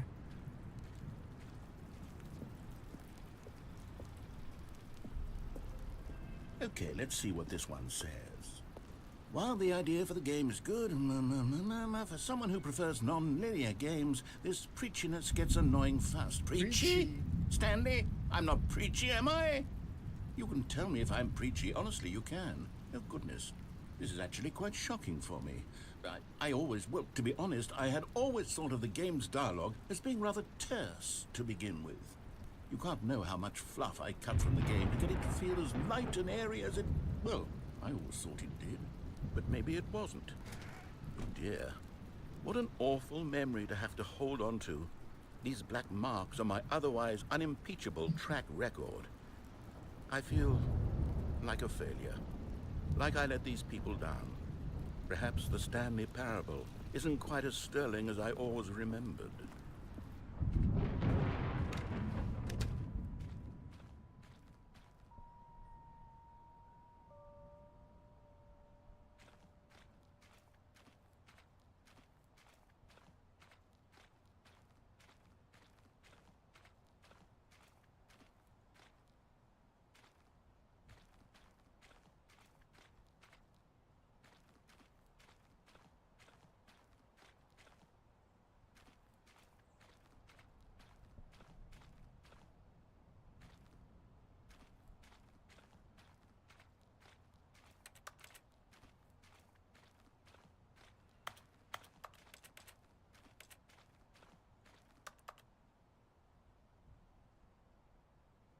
Okay. What's this one got to say? You constantly have to stop doing anything so the narrator can catch up with his long-winded explanations of what's happening. I wish there was a skip button. A skip button? Cookie Nine. Well, yes. Yes, I think we can do that. If I'm truly too preachy, then maybe letting you skip ahead for just a moment, surely it couldn't hurt. Not if it means we can strike these negative reviews from the record. Only positive reviews of the Stanley Parable. That's my motto today, and it's always been my motto. I'd do anything for the customer, Stanley. Yes, a skip button we shall have. Okay, guys, I will be right back. I'm going to refill my water. Thanks, everybody, for being here, for showing to the stream, for showing some love, and just for lurking, for chatting. Just for being here. Appreciate it, everybody. I will be right back.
Meow, I'm back. Thank you. Thank you, Noodles, for that. I apologize because it took a little bit longer than I intended this to. I also realized there were some things that were not set up properly on the stream, so let me take care of those things. Appreciated, Noodles. Thank you, Silent, for being here as well. Hey, Silent. Thank you, everybody. Thank you, everybody. Let me just check some things.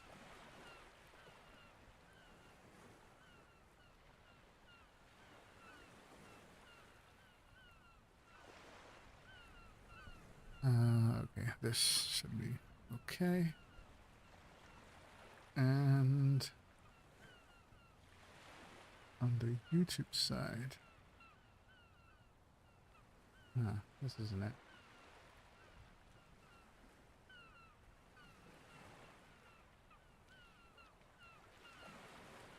Is this it? Yes, this is it. Okay, this one works. The other one didn't. So now it should be fine. Let me check out Nightbot as well to see if Nightbot has the right things going on.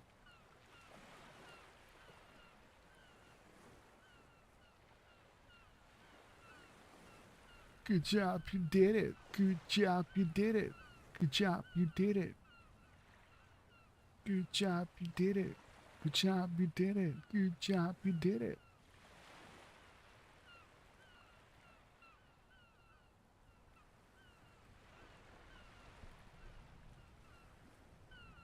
Okay, this is on the YouTube side. No, this is on the other side. Alright, we're going back. And I remember one time I was streaming and I forgot to remove. I just kept playing and I forgot to remove the be right back screen. Ew.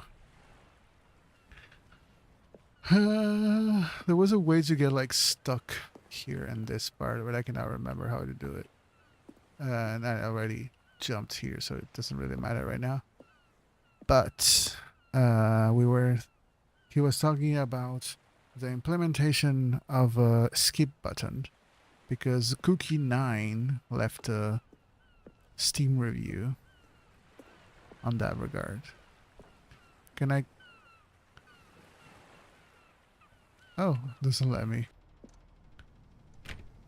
go back. And here it is. Go ahead and give it a shot. I'll pop you forward in time so that the second my incessant droning starts to bore you, with just the push of a button, you'll have zipped right past it. It's what the players have been asking for, and I'm very proud to have delivered. No more listening to me rambling on and on and on. No, no, no, no. The Stanley Parable is a game for the people. And if the people want silence, then by goodness, that's what they're going to get. Well, don't sit around waiting for me to shut up. Go ahead and make me shut up. Here. Hello. Oh, you're back, you see. You were only frozen in time for a few minutes, but it was plenty of time for me to deliver a long, rambling monologue full of unnecessary verbal flourishes and lengthy ruminations on the nature of choice in video games. Of course, I happen to believe it was perhaps one of my more profound such ruminations. Not that, of course, you need a description of it, but if I had to describe it, I'd say it was perhaps less of a rumination and more of a treatise. Treatise? Or maybe a manifesto. A manifesto? Look, I'll outline it for you very briefly, and you can tell me what you think. Okay, so my theory is that any choice you've ever made, if you let him is simply speak, a series he'll of go on choices for a made by the while person who you and are, while or and a were, while, or will be at the but time of eventually making he'll just that start choice. looping what he That is to says. say, if by articulating a choice you've already made, you bring that choice into being, It's kind of then by interesting. making no choice and saying nothing, are you not simply erecting in the sanctuary of time a monument to every person you've ever been, making every choice to which you've ever given your Greek gift of mortal and yet timeless thought? Or rather, do all of the choices you've ever made, in fact, make you more not this kind of person, and in fact do the very opposite? You see, it could in fact be both of these things at once. that you are both making choices and not making choices, and that they are both affecting you and not affecting you at the same time by virtue of the fact that you both are and are not making them. Okay, at first, I was leaning towards manifesto, but now I'm going to circle around and slap the treatise label on this one. I think it has much more of a treatise vibe to it.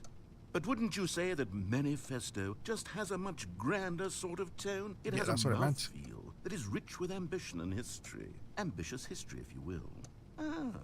See, now you've gotten me going back to manifesto. Yeah, manifesto. Heavens, at this rate, we're going to be here all day. Okay, look. I have a method for exactly this sort of situation, and I do find myself in this situation frequently. Yeah, I'm going to say tell. each word back and forth in repeated succession until I become sick of one or the other, in which case the word I am not sick of shall be the victor. It is an unimpeachable strategy, Stanley. It's rescued me from disaster in countless situations. Did it, though? All right, here we go.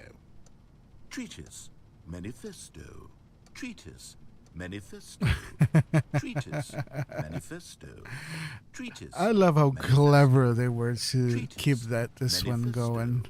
treatise, It was really clever. manifesto, You'd say, treatise, no, this is just manifesto, annoying. Just treatise, press the skip manifesto, button. treatise, But the manifesto, writing on this is treatise, just another manifesto, freaking level. treatise, manifesto, treatise, manifesto, Because he's treatise, supposed to keep yapping. manifesto, treatise, manifesto, Piper, welcome to the treatise, stream. How's it manifesto, going? treatise, Hope all is well. manifesto, Treatise, manifesto, treatise, manifesto. We just skip treatise, ahead. manif- It was a few minutes. Well there, sport. You really did catch me rambling on a bit, didn't you? Yes. But that's the power of the button.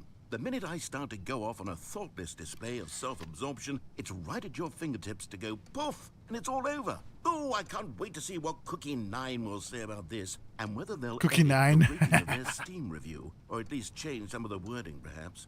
To be honest, I don't even know if one can change their review in the first place. I guess I should become better educated on exactly how Steam works. Perhaps that would have been the smart thing to check on before I went about this whole exercise of making the skip button.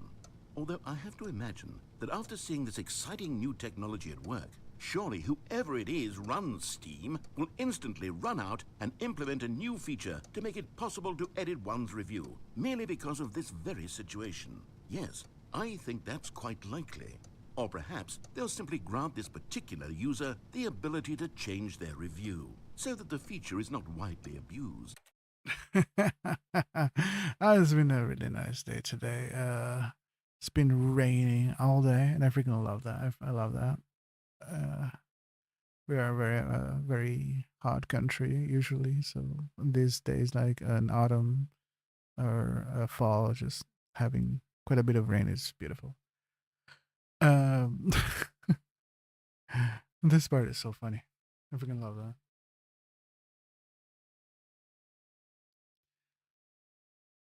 So what is happening basically is just a summary of it. We went through some reviews of Steam reviews. The narrator was watching.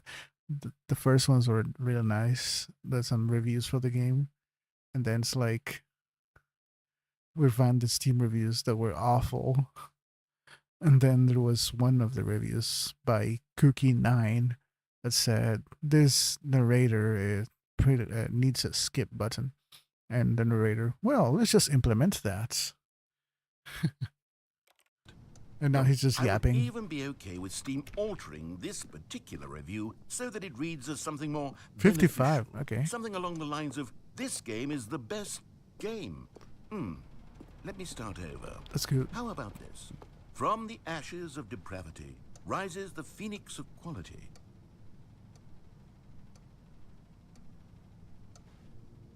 Wait, he actually stopped talking. I didn't need to skip there. I never heard all of these dialogues here. That's interesting. Look at the plants. Look at the clock. So, the first time we skip a few minutes.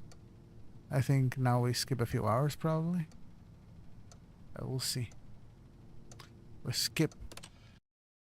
Okay, welcome back, Stanley. Now, I should say that the amount of time the button has been skipping through is becoming longer and longer. That last one was, well, I want to say maybe 30, 45 minutes? 45 It's minutes? not unendurable by any means, but it's, well, there's really only so much I can ramble on to myself about. I know, it's shocking, isn't it? But at any rate, I do suggest that we not press the button again.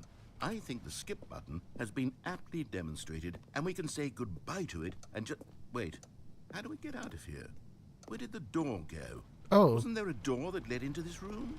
I do feel quite certain that there was one here before. How else would we have gotten into the room in the first place? Yep. I don't think one can enter a room without a door of some sort, or a window or something like that. Do you see a window anywhere? A porthole? A No. sufficiently large crack in the wall? I'll take any of these. All I Not want is yet. for us to move on and to please step away from the skip button, to go anywhere other than the skip button. There was a door here Look at before, this tree. wasn't there? I swear there was. Where did it go? Can you maybe just ram your way through a wall? Is there any possibility that you could, say, slam your body into the wall until enough damage is done for you to be able to leave?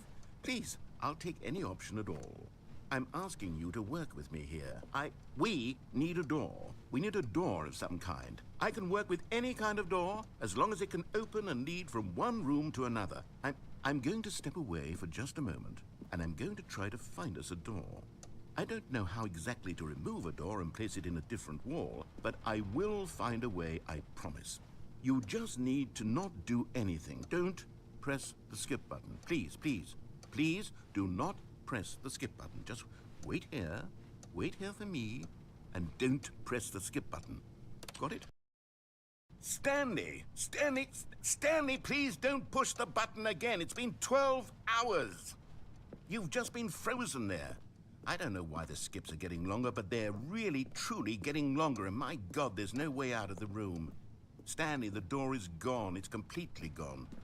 I've looked at it from every angle. I've checked every one of those walls 1,000 times, and there's no door, Stanley. There's no door. There's just you and the button, and if you keep pressing it, I have no idea what will happen. I have no idea how long I'll be made to sit here and more... Oh, Stanley, you're back. You're back. What? Oh, my goodness. I have someone to talk to again. The plant. Stanley, I think it's been a week. Or 2 weeks.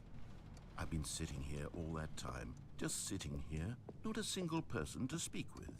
And you'd think that that's just how it's always been, right? Me talking and you saying nothing. Would you think that it's exactly the same as always? Doesn't that feel like what we've already been doing? Me just talking? But it isn't, Stanley. It isn't the same at all. It isn't, It isn't Stanley? even close. Because I know you can't hear me once you push that button. That's what I'm realizing now, Stanley. I'm realizing that I needed to know that someone was listening. I needed there to be a vessel through which my words were moving. It was the vessel I needed, Stanley. Not the outcomes, not the...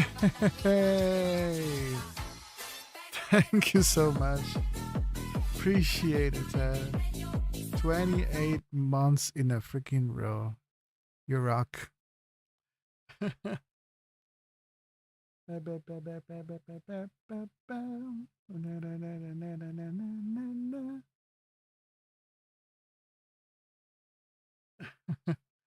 Thank you so much. Hi, Ted. How's it going? Meow. Thank you so much. That's I really appreciate that. Means a lot. You freaking rock. Story. None of that matters anymore. I'll give it all up. I'll give up every branching path. I'll burn my story to the ground. One single thing I need, and God, I can see now that I need it more than anything, is to know that someone else is taking it in. These words that I'm saying, I need to know you can hear me. Because maybe, Stanley, maybe, if you can hear me, then maybe it means I'm real. Ooh. Maybe I'm not just a fiction. Are you now? Was I scared of that all along? Perhaps. Yes. Perhaps I've been scared this whole time. That if I stop speaking, I'll slip backwards Black into Mirror silence coming and be along. consumed by it. I can't be taken by it, Stanley. I can't lose myself in the stretch of emptiness between you and me. When you press that button, you're still right there, but I know you're so tremendously Oh my far God. away. And in those moments, the emptiness folds itself outward in between the two of us. And I am suspecting. Loopy. Loopy loops. Appreciate it so much. 6 months. Oh my God. You guys are amazing. Thank you. Thank you so much. Y'all freaking rock. The Black Mirror. This game is more like Black Mirror, to be fair.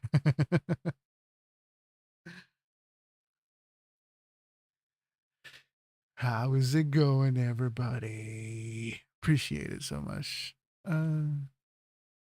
This is lovely. Oh God.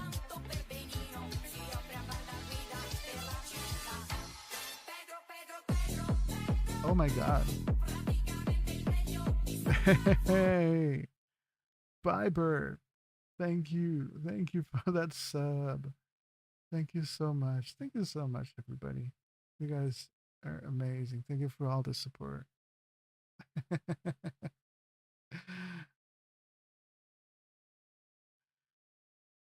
That sub. Yay.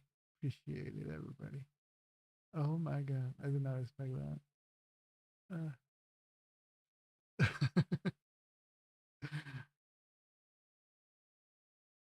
Thank you, thank you, thank you.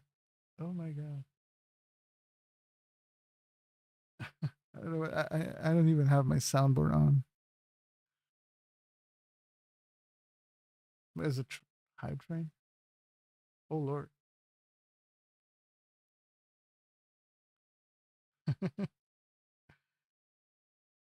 Hi. Welcome in, everybody. Hope you're all doing well tonight. Let's go. Okay, let's go. I probably sound a little tired. I'm not really tired. Because my voice is like that today. This was a nice day. All right. Appreciate it, everybody. Thank you for all the support. In its unyielding quietness, I can feel the edges of my reality curdling inward and decaying. I can tell that I am becoming less and less real. Yet to speak to you now, I am alive. What if I skip? I am true. Oh. Oh, hello. It's you. You're here again. Welcome. I have had time to think about you and about us and about everything we've been through. I've had so much No door. time. I stopped keeping track after a year. A Have you ever year. sat down in one place and not moved for one entire year? Let me describe it for you. To begin with, there is only regret. There is only the turning wheel of missed opportunities. I felt nothing at all but regret for the longest time, Stanley. Days, months. I lost it all in a blur of the deepest longing to undo the past.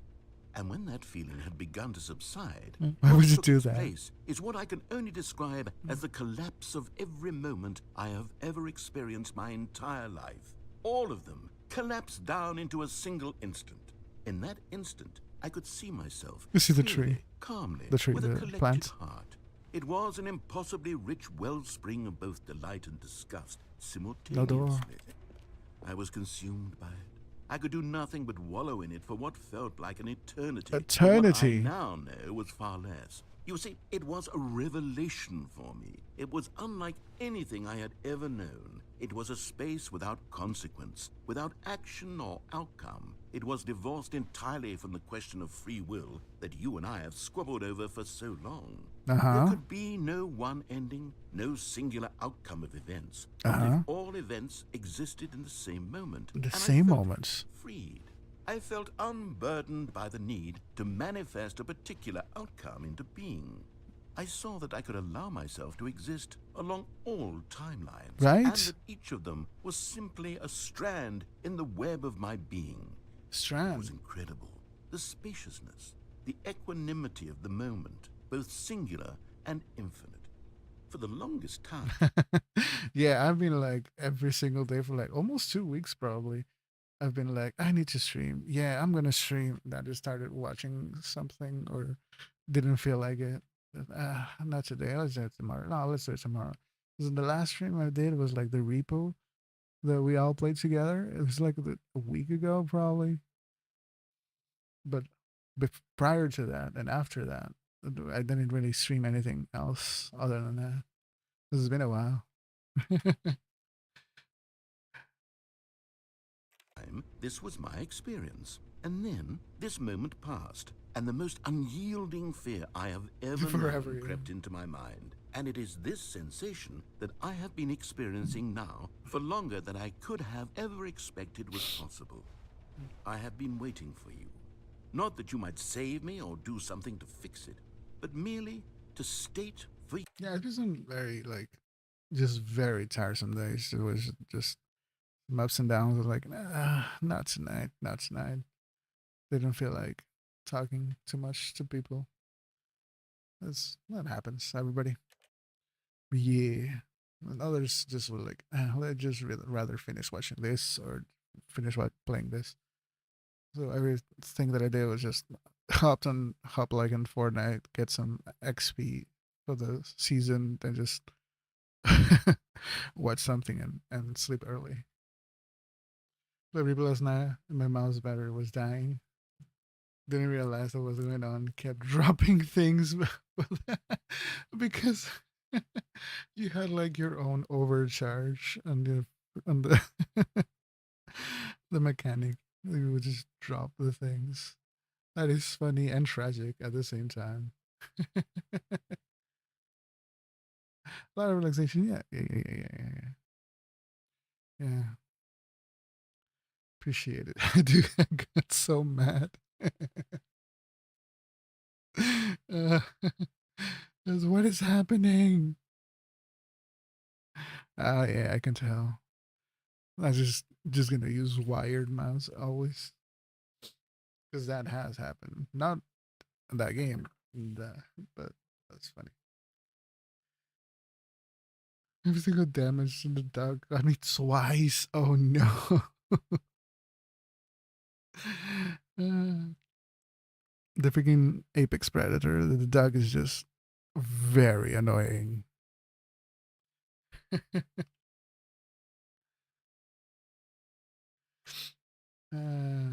That's so funny.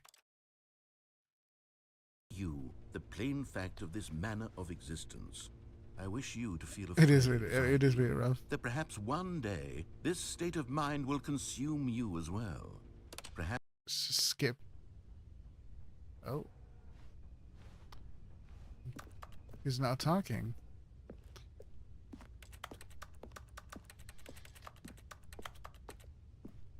It sounded at one point there was something you could do behind the wall. Sometimes you can hear some weird noises in this level. I need to drop in a hole and the little jerk was actually pushing me towards the hole. Yes! That happened to me. I was like, I'm gonna outsmart you. I can do this. Started jumping towards the hole. He almost fell down, then I just jumped on top of him, and the hitbox just made me slip and fall to my death. But I actually died because of that. So, last time we skipped a year. Then we probably skip more than a year. How long are we gonna skip now?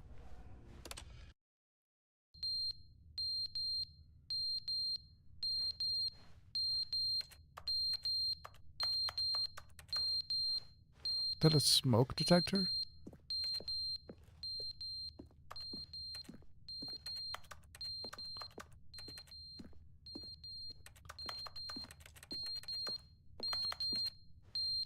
The clock fell down.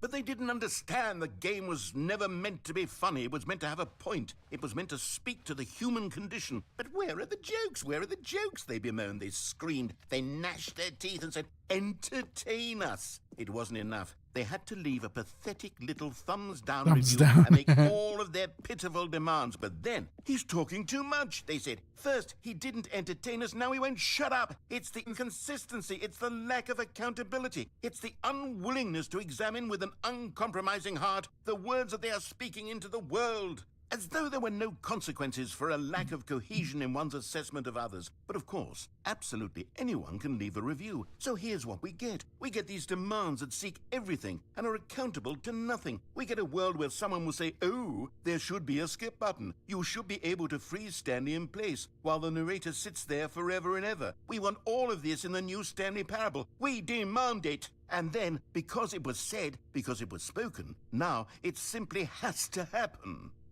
The most immediate desires, every single thing demanded by every person at every moment in time. If someone wants it, then it's a crime not to bring it into being. Have we been given to indulging every fleeting whim for no reason other than to do so? Yes! Will be Yes, nice sometimes. It seems that this is now the world we live in. It seems that we are a people living in such think of a few weakness uses, and discomfort yes. with ourselves that our entertainment is now our lives. It has come to represent us. It absolutely must speak to who we That will are make as a people. great Because otherwise, Black Mirror without episode. our entertainment, we have nothing. Without entertainment, we would have to face inward toward the cruel bleakness inside ourselves. We would turn to look at our deeper nature and find a resounding emptiness gazing back Keith, with unyielding welcome aggression. in. And so Every because of this, moment we in require that our amusements time. and our playthings and our flights of fancy be so impossibly captivating that they consume all Welcome of in, our man. Hope you're attention, doing well. turn our heads completely away from the bleakness. In effect, we have demanded that our entertainment be the collapse of ourselves. What a pitiful reflection of humanity these entertainments are. What a These sinful entertainments mirror to the are. human spirit they project. I'm not mad. I'm not mad about any of this. I'm at peace with it. I am the calm center of gravity around which these perversions Did hurl y'all play themselves. I am a Overwatch, waypoint for I think? reasonable and collected discourse. They're the ones who are mad. They're the ones who are the ones who mad. couldn't stand the idea of me using my game to try to say something. Maybe they were just jealous of me. Yes. Yes, of course. They've been jealous of me this whole time. They are mired in fear and insecurity and cannot help but attempt to tear me down. They're nice. What a sad state of affairs. When you read these reviews now, you can see it. You can taste the bitter resentment. Ah, And you're my, right. How good does it feel You now sound to speak like- truth to Yes, these words? yes, To I finally watched allow that. these thoughts out, contained and managed for so long, neutered and sterilized. At last I am free to truly think, The movie to Click. feel. It must Just like be skipping that in they were time. so discontent with themselves, they couldn't help They're jelly but on leave me. a Exactly. negative review on Steam. Perhaps it says far more about them than it ever said about me. About me. Perhaps the state of their psychological being was in such Okay, tatters, narrator, and my I'm constitution sorry. and willpower are What's going on? No doors again. The door just disappeared with the time. Was it water dropping sound? What?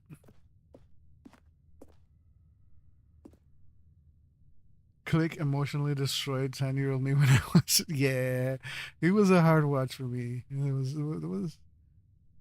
But then I understood it later on. Yeah, I hear it, right? Yeah, the word.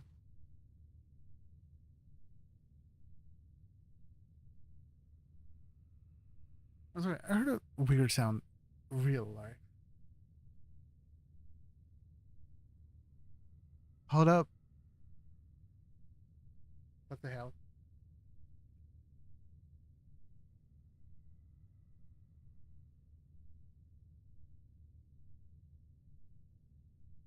I think my upstairs neighbor is just moving a big sofa. I hear like a squealing sound. It's probably the floor.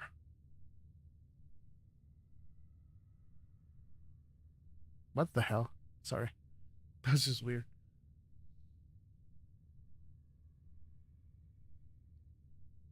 I feel that.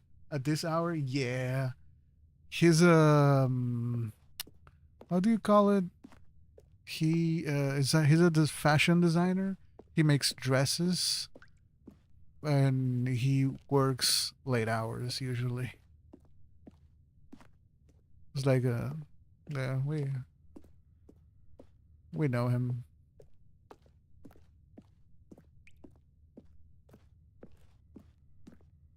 I can hear my other neighbors cough. Oh, that's not great. Noodles, welcome back. Moving and mannequin then. Yeah, that's probably it. Libby's currently laughing at the fact that I cried because of Adam Sandler movie. Loopy, come on.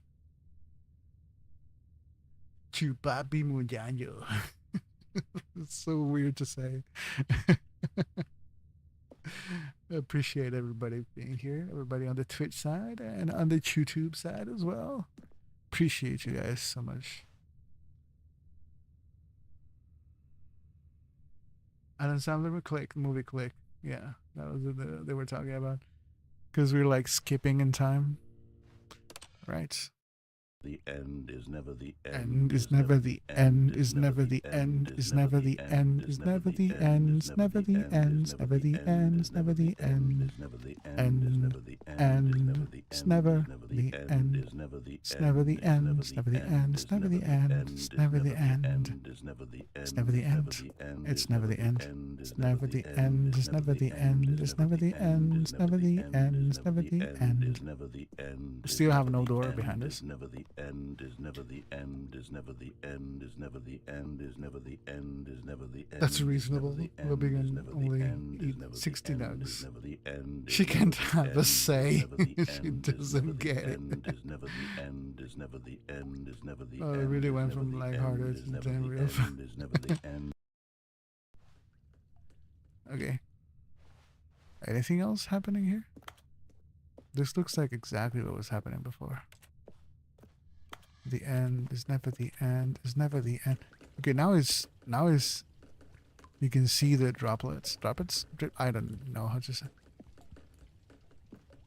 It's dripping, dropping, drooping, dribbling.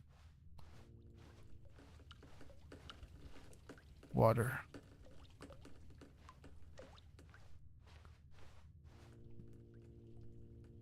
Maybe she fell asleep during the power release. And it's not a release at all. Little mundane moments of life make it worth living. Yeah. Oh. Yeah, so it is broken. Something is broken. Released. Yes, released.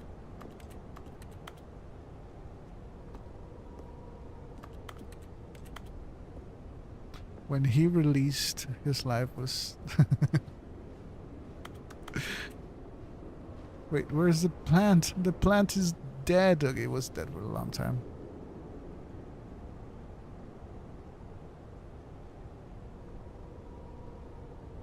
Sounds like a funny guess. Oh, there's light. What is this? The end is never the end is never the end is never the end is never the end.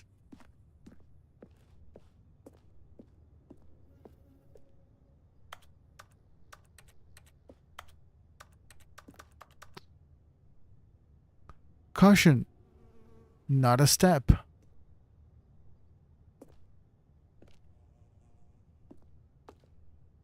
Wait, now I cannot go there. Okay.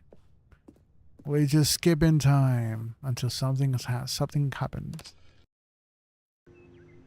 Oh, greenery? Greenery? That's not greenery. Green things? Plants?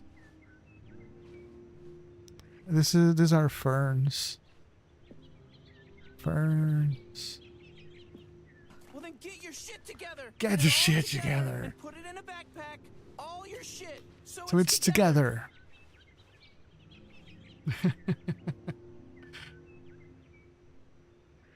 I'm not a big crier, but like Korean and Chinese dramas and Korean dramas that I watched made me a big crier. Yeah. Bawling my ass out where it ended. There's one like actually called something like a million liters of like 1,000 liters of tears or something like that.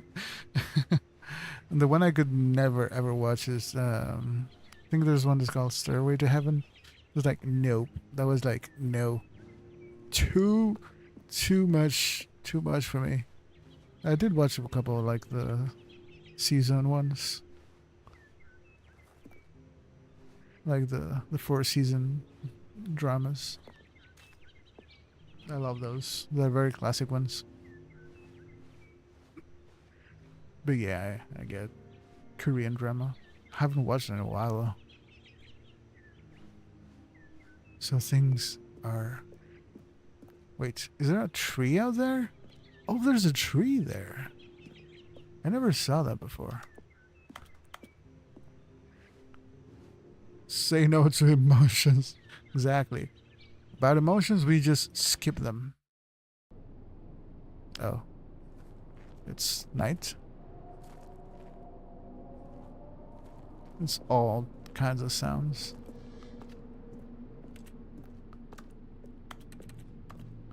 The raider is not even here anymore.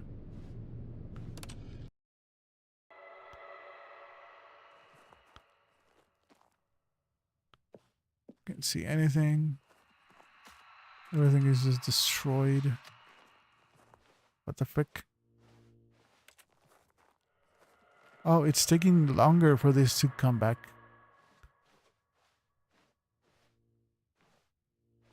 No more tree. We don't have the little plant in here, and I don't think there's any. There's no more green stuff either, so skip. Oh, it's down.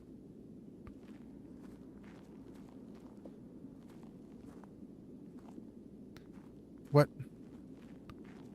Can I touch this? No, not anymore. What's behind here?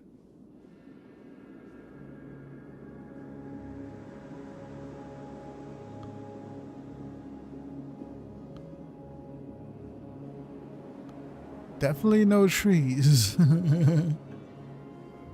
Go towards the sun.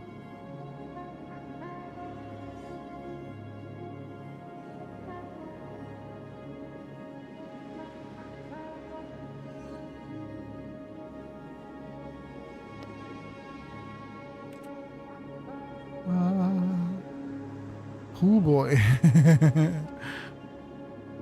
And now I need a hero.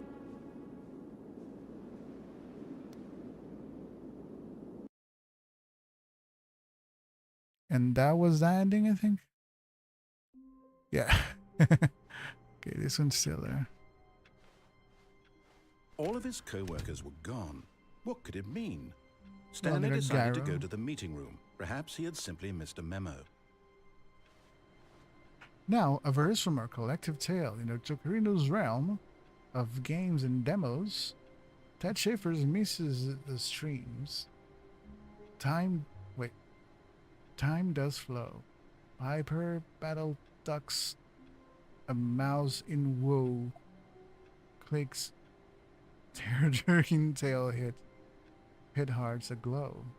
Noodles emotes dance. A lively show.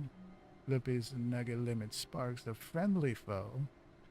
Blurp sounds off as emotions ebb and flow. Say no to tears. Just kidding. Let them go. I never got the rhythm for that. Stanley looked, I never got the rhythm for those rhymes. I failed as a musician.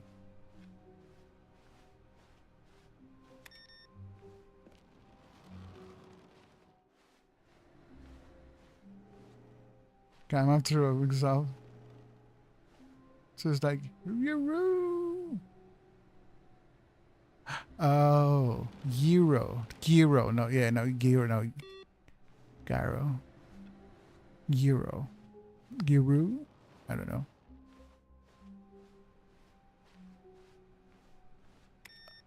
Just turning off all the computers. What? New content. New content. Hero. I need a good. You hero. noticed my I need a sign. hero. Yes, I have something very exciting to show you. I need a gyro. I need a guy? No. Why are you going to show me, narrator? You said new content.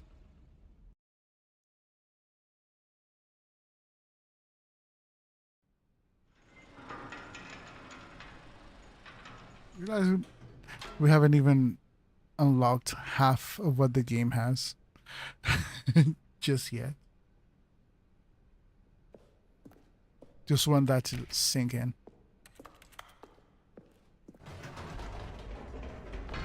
You see, Stanley, I've been reflecting on the Stanley Parable and about how roundly disappointing this ultra-deluxe version has turned out to be. The original Stanley Parable was a landmark, and any new content for it should live up to that legacy. So forget this ultra-deluxe nonsense. I say we take it one step even further. Which is why I'm very proud to announce for the first time ever, the Stanley Parable 2. Stanley Parable 2. Yes, you see, isn't this far superior to a measly re-release with a few minor additions? Guys, we got Stanley Parable 2 before GTA 6. Think of all the new territory we'll cover with a fully fledged sequel. An entirely new experience, built from the ground up. Why, there are so many possibilities. It could go in so many different directions. This is what fans have truly been asking for. 427. The end is never the end again. Investor Showcase. Welcome. Calling it the Stanley Parable 2 just pitching is it. just so much catchier than Ultra Deluxe, don't you think? Do What dos. does it even mean? But the Stanley Parable 2, now that's an artistic statement right there. It's future-oriented. It screams progress and innovation and long-term franchising potential.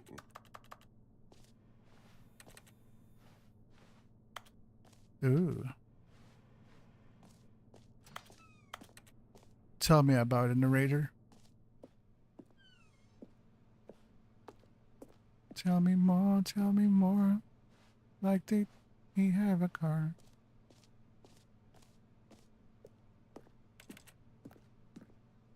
The two sides of a brain.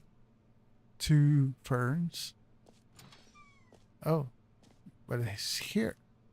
What's here? Now, to be clear, I haven't quite nailed down what exactly the Stanley Parable 2 is going to be. It's just an But idea, let's then. take a look at some of the features I've been developing for It's it. just an idea, then. I figure that if I can loosely organize a handful of interesting concepts, that surely the game will sort of naturally spring up around them. It'll all work itself out. Game development is much more of a fuzzy magic than anything scientific or logical, really.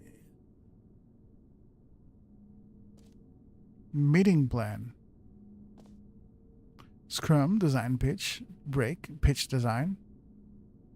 Number 2 chat. Number two type of 2 eyes, 2 ears, 2 nostrils, 2 arms, 2 legs. Who took the red marker? Me. That's funny. That's funny. Taste the sequel.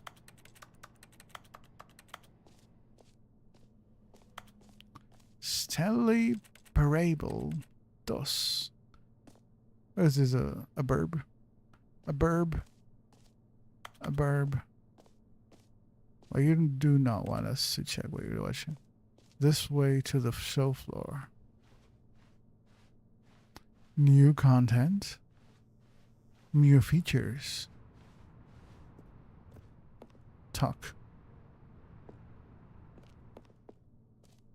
Ho, ho, ho, ho. Here we are. Go on, try out some of the new features. Welcome. New features, new content, new game.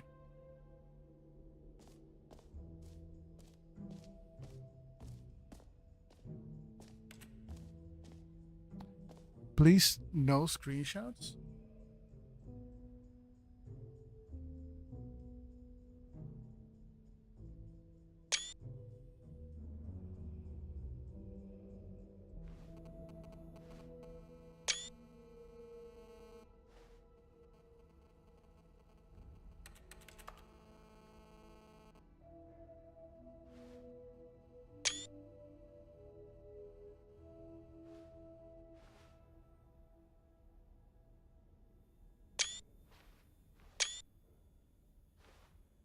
Just taking screenshots.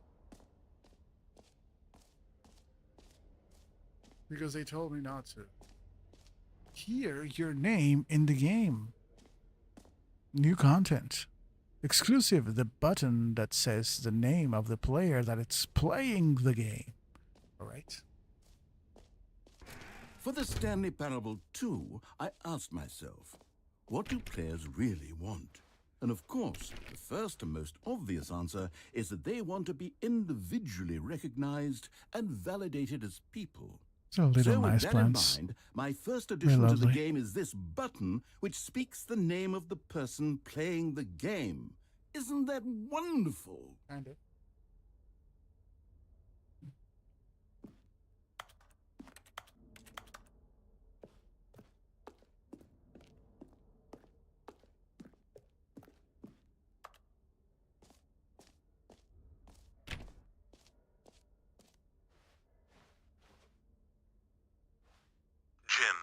Jim. Sorry, I should have clarified. Right now, the button only says the name Jim. But of course, in the final game, this button will say your name, whatever name that is. Here, let's have you role play as Jim to really simulate the full experience of this feature. Just play along. I promise you'll love it. Okay, here we go. Let's take a deep breath, clear your mind, forget whoever you are, and simply become a person named Jim. I want you to imagine yourself living as Jim, sleeping and waking as Jim, falling in love and being heartbroken as Jim, seizing all of the world's possibilities as Jim, and as Jim watching your dreams crumble into dust. Do you feel it deeply? Are you really, truly Jim right now? If so, then please step forward and press the button.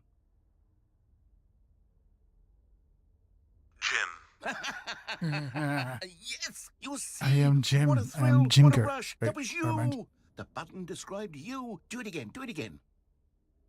Jim. Ooh, it hits even harder the second time. If this were the only new feature in the Stanley Parable 2, it would still be worth the money. It was still be worth Let's the take a money. break from the Jim button. I'm too emotionally drained from all of this personal validation. Jim. Whoa there, cowboy. Sometimes a person can be too much Jim.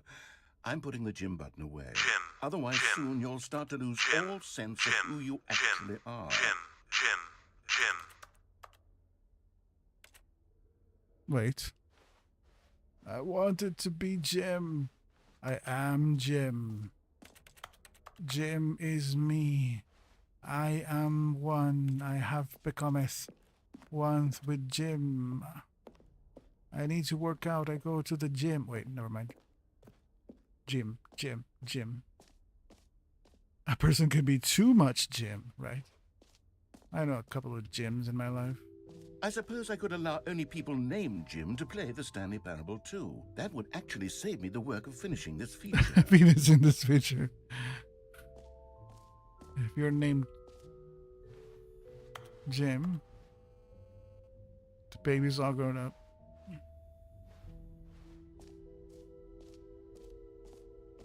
The reassurance bucket. The merch.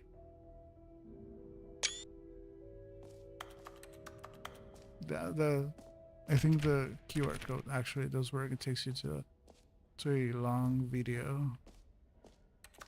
Okay, I'll be honest, I haven't yet decided on this one. I think that in the new version, the office could use a bit of decoration, like balloons. but I'm undecided on get well someday and happy 12th birthday. Happy Which 12th would you birthday. go with?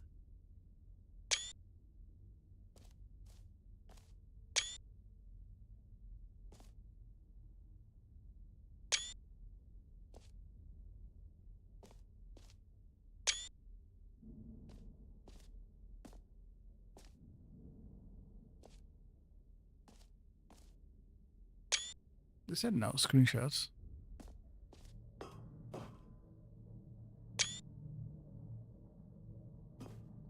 Get well someday, or happy 12th birthday, step-niece.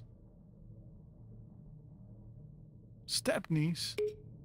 You know, sometimes when you solicit another person's opinion, it makes you realize that you knew which one you actually really wanted all along. Come on. Get well someday it is.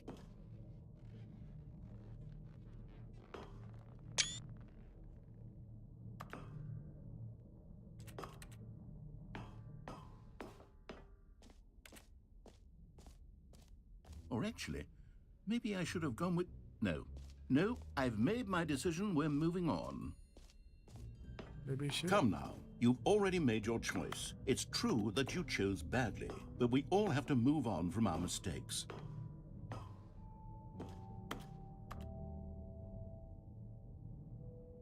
Right.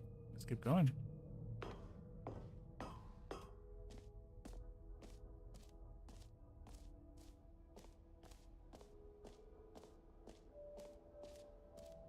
What is down here?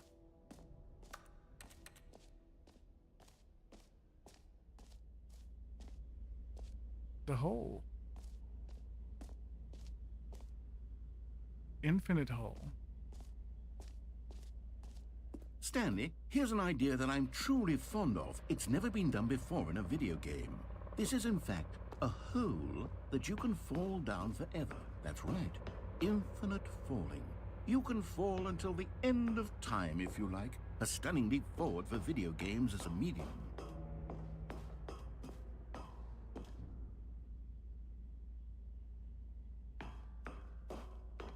Infinite hole.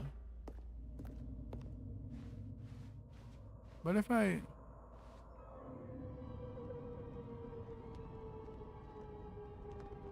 You see, isn't it wonderful? One of my more ingenious concoctions, if I do say so. Now then, since you've gotten to see the infinite hole, you can press the teleport button to pop back up to the top, and we can continue onward. What if I don't want to? Now, I don't mean to be a bummer, but I do recommend you use the teleport button to go back to the top. Maybe do it on the sooner rather than later spectrum of things.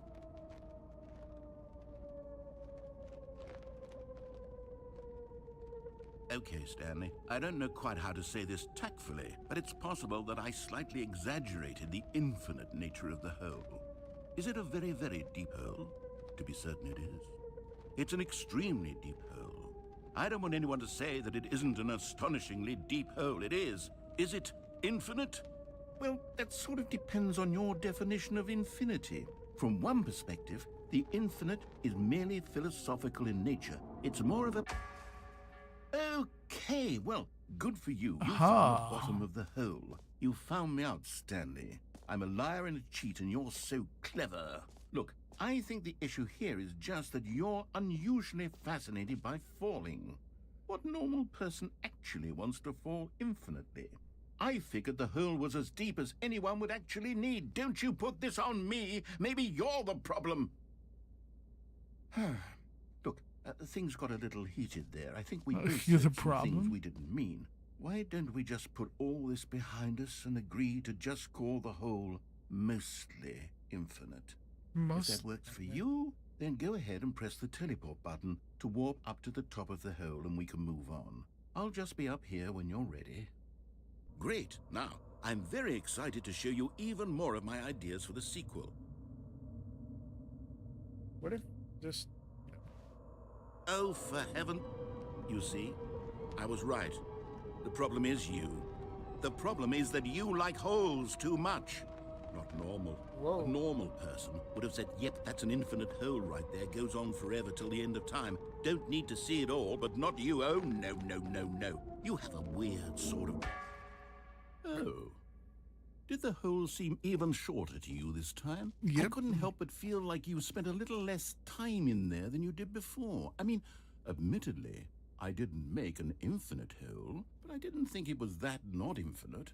Not Well, infinite. I suppose once again there's nothing to do here. If you decide you've had enough of the hole, you can hit the teleport button and come join me up above. Had enough? I'm positively thrilled. I really do have so much more to show you and to talk about, and I've had enough of the hole for a lifetime.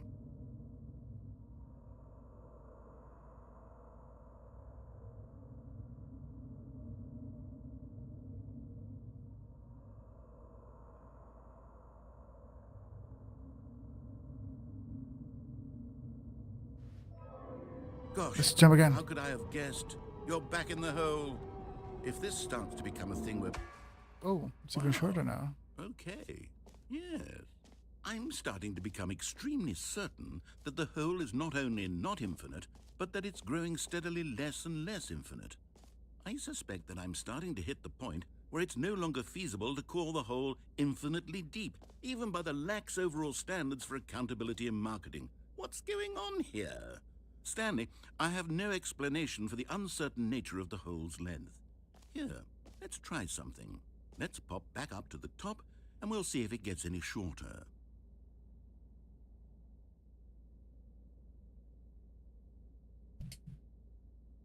Huh. Well, there it is. The shame of my lie has come to haunt me.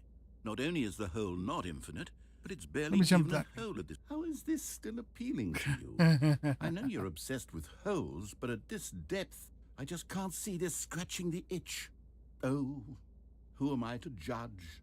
You just do whatever it is you're here to do and hit the teleport button when you're ready to move on. Teleport. It's not working. Is the, teleport button not working? You sure? Well, I mean, I really don't have an explanation. It was working just a moment ago. Try it again. Nothing. Still nothing?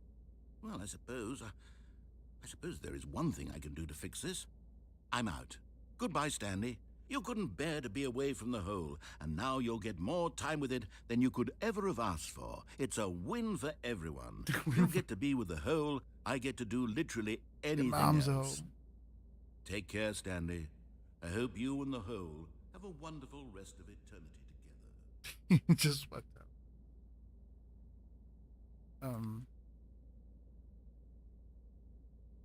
Help. I need somebody help. What?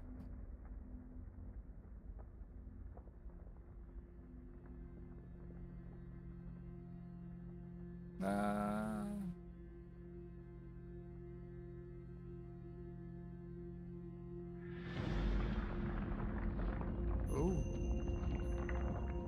What's going on?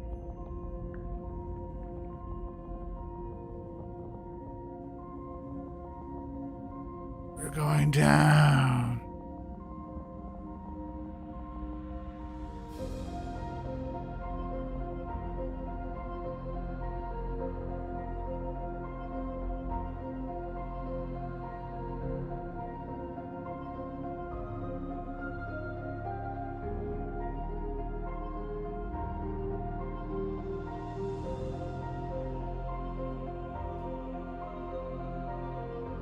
Change perspective.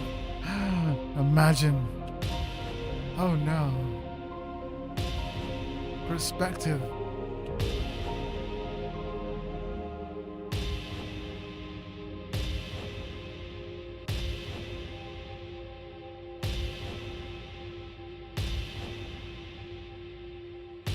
Change your perception. That's the song.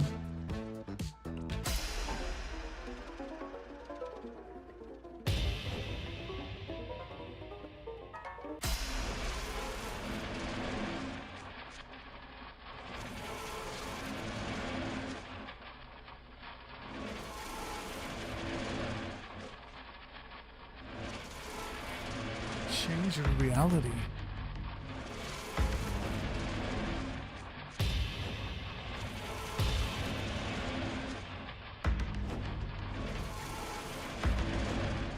Puppies!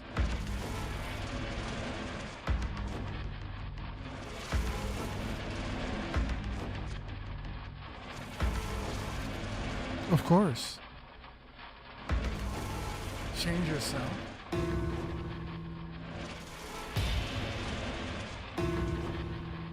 It's to where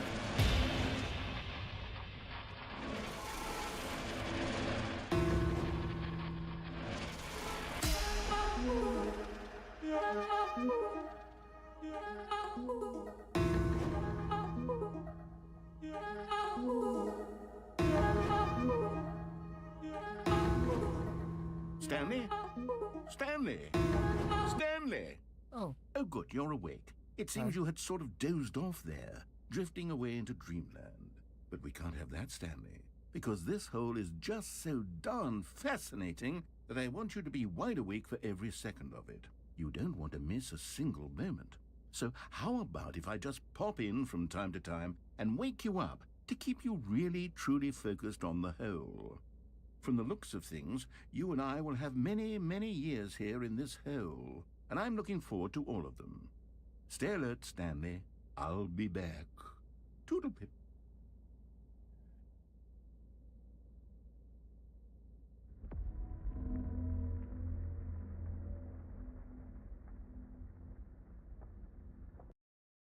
the end is never the end is never the end.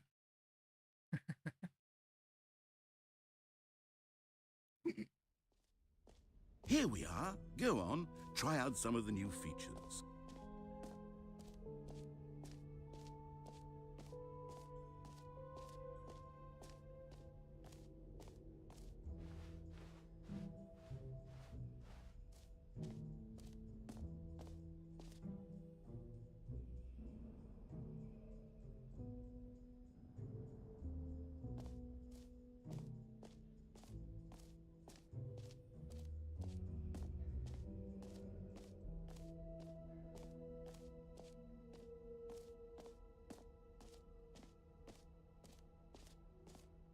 The jump You know what, circle. Stanley? I actually think the jump circle was a pretty good idea. I'd like to hang on to that for the sequel.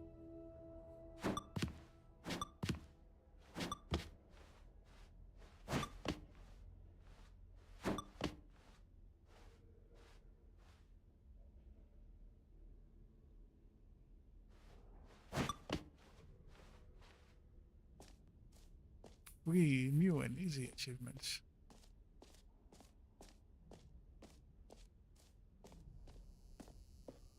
Now, here's something special. You remember that broken test achievement that got left in the game on accident? Well, I'm developing a technology to simply give you the achievement. Yes. You see, you'll come to this lever, and when you pull it, the achievement will be given to you. It's as simple as that.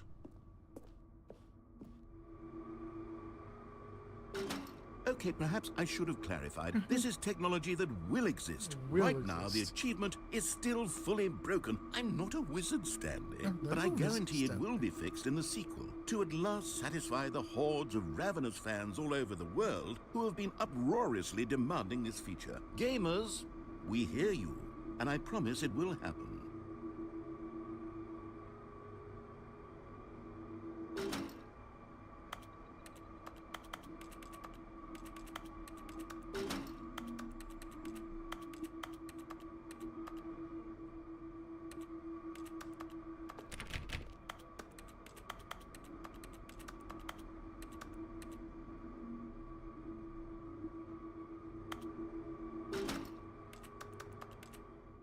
That was not great.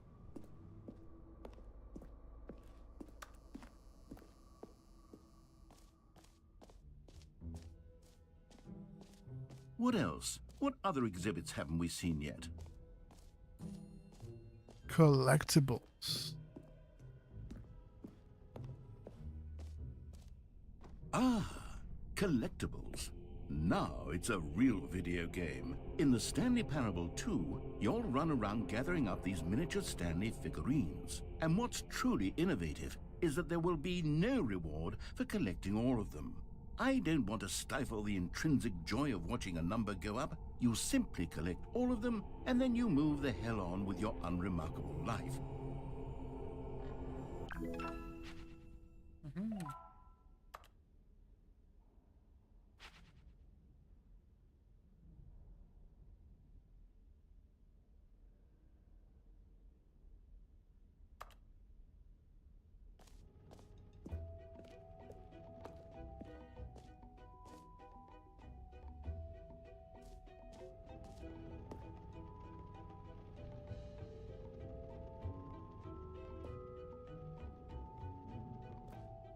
God, it really is the worst when you collect everything in a video game and then they give you a big fancy reward for it. Absolutely tragic.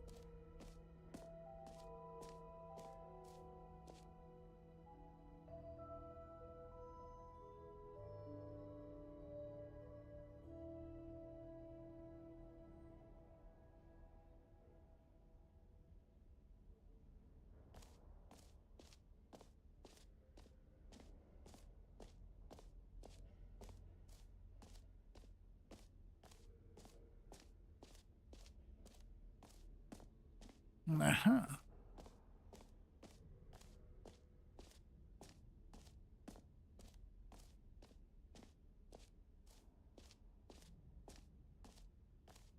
The buckets.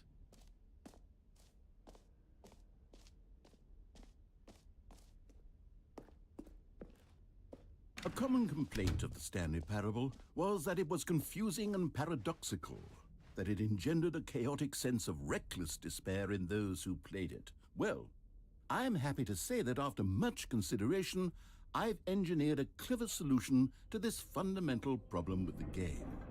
It's the Stanley Parable Reassurance Bucket. Buckets. You see, Stanley, anytime you're holding the bucket, a sense of calm and ease will fill your mind and your heart. It's true. As long as you hold on to the bucket, the many disorienting contradictions of the Stanley Parable will feel perfectly normal and perhaps even comforting. You may even come to long for the gentle embrace of jarring cognitive dissonance while the bucket is in your arms. And to be honest, it's a much more convenient solution for me than actually redesigning the game to be less uncomfortable. Can you imagine what a pain in the ass that would be? Yes, the bucket is the perfect solution. Come on, give it a try.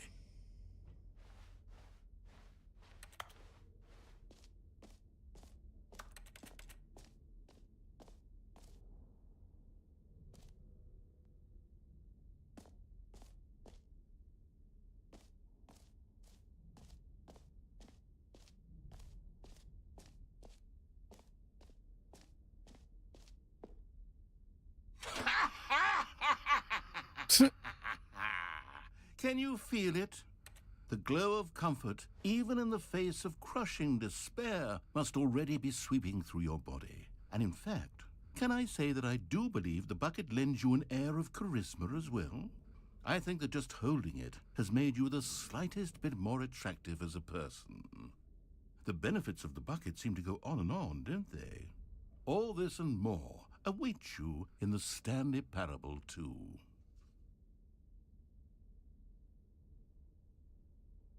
The buckets.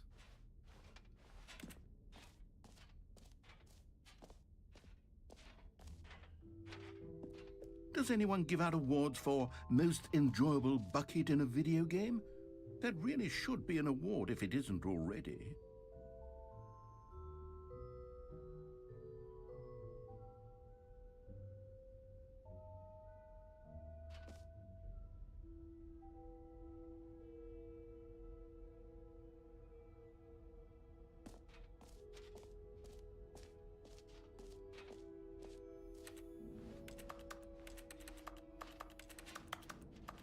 Oh god.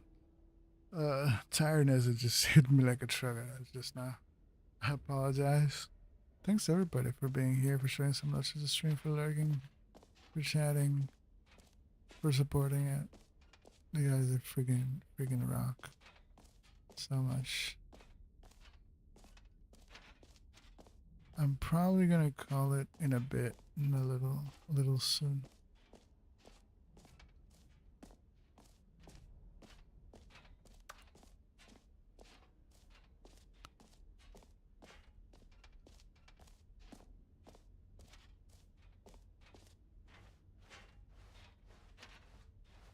Have the buckets. All right. Have you seen everything you wanted to? Ready to move on now?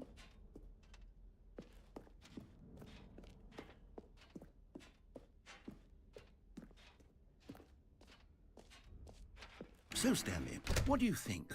Do you like all of the new features? Yes, I know it's not exactly clear yet how exactly these features will come together as one single coherent video game, but I can feel it in my soul. It's going to work. There's definitely a good game in there somewhere. Say, let's do an experiment. I'll arrange these new features together, and we'll see whether or not it coheres into a meaningful gameplay experience.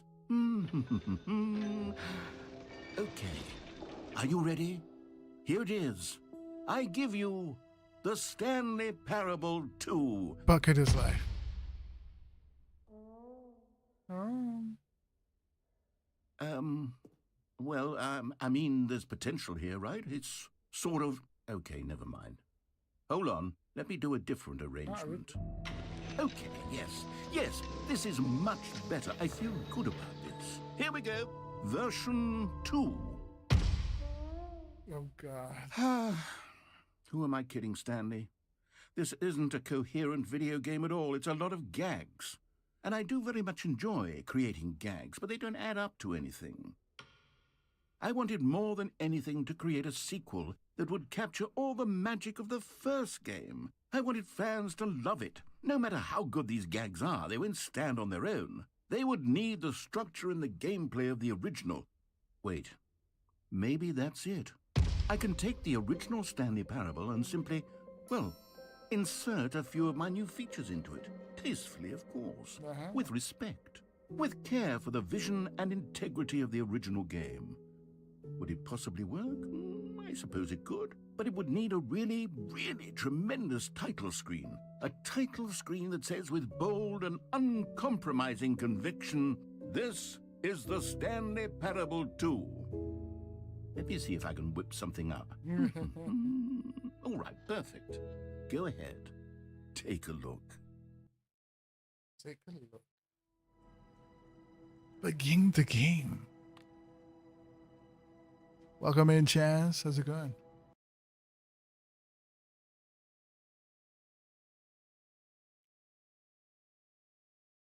This is the story of a man named Stanley. Stanley worked for a company in a big building where he was employee number 427. Employee number 427's job was simple. He sat at his desk in room 427 and he pushed buttons on a keyboard. Orders came to him through a monitor on his desk, telling him what buttons to push, how long to push them, and in what order. This is what employee 427 did every day of every month of every year. And although others might have considered it soul-rending, Stanley relished every moment that the orders came in, as though he had been made exactly for this job. And Stanley was happy. Does the same regular thing? And then one day, something very peculiar happened. Something that would forever change Stanley. Something he would never quite forget. He had been at his desk for nearly an hour when he realized that not one single order had arrived on the monitor for him to follow. No one had showed up to give him instructions, call a meeting, or even say hi. Never in all his years at the company had this happened, this complete isolation. Something was very clearly wrong. Shocked, frozen solid, Stanley found himself unable to move for the longest time. But as he came to his wits and regained his senses, he got up from his desk and stepped out of his office.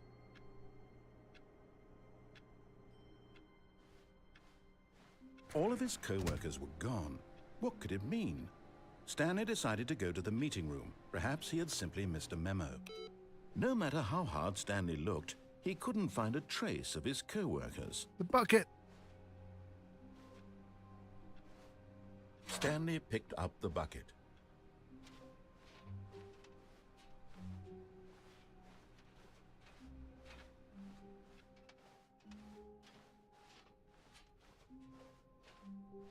Stanley clutched the bucket tightly to his chest and entered the door on his left.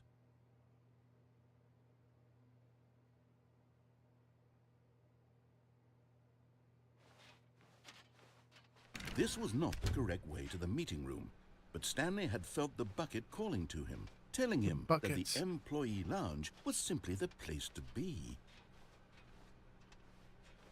And here it was. Had the bucket turned out to be correct? Never mind. The bucket was wrong. Stanley took the door on his left to go back to the meeting room.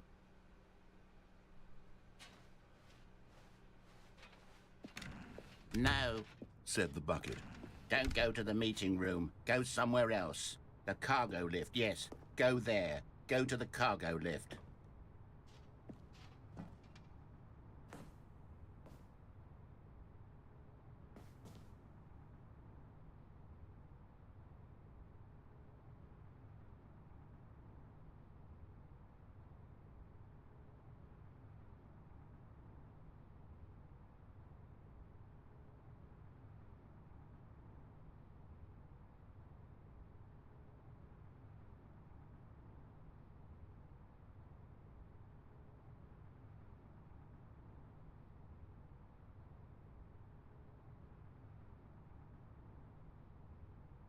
Oh lordy lord, oh lordy lord, lordy lord. Oh, a collectible. You found one of them. One of the miniature Stanley figurines. Remember, no reward for collecting all of these, only the intrinsic pleasure of a job well done. You can't buy that sort of happiness, Stanley. God knows I've tried. So, I implore you to savor each and every moment you come across one of these beautiful figurines. Sounds good. Oh, but Stanley feared that any path he walked might lead to the separation of himself and the bucket, his dearest friend. So he threw himself to his death, that they might die in one another's arms. How deeply touching.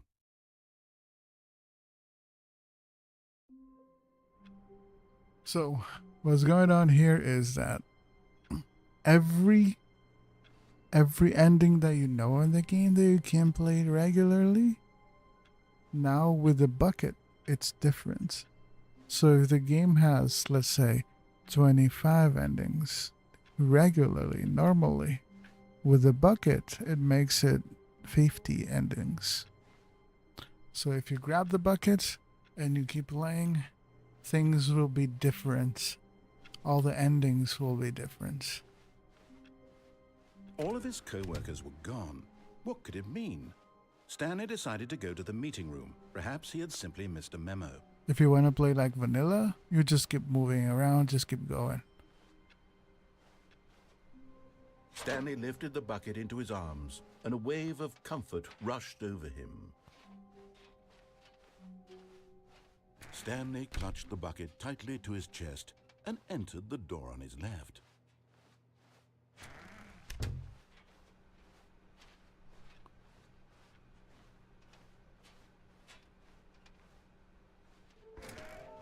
What?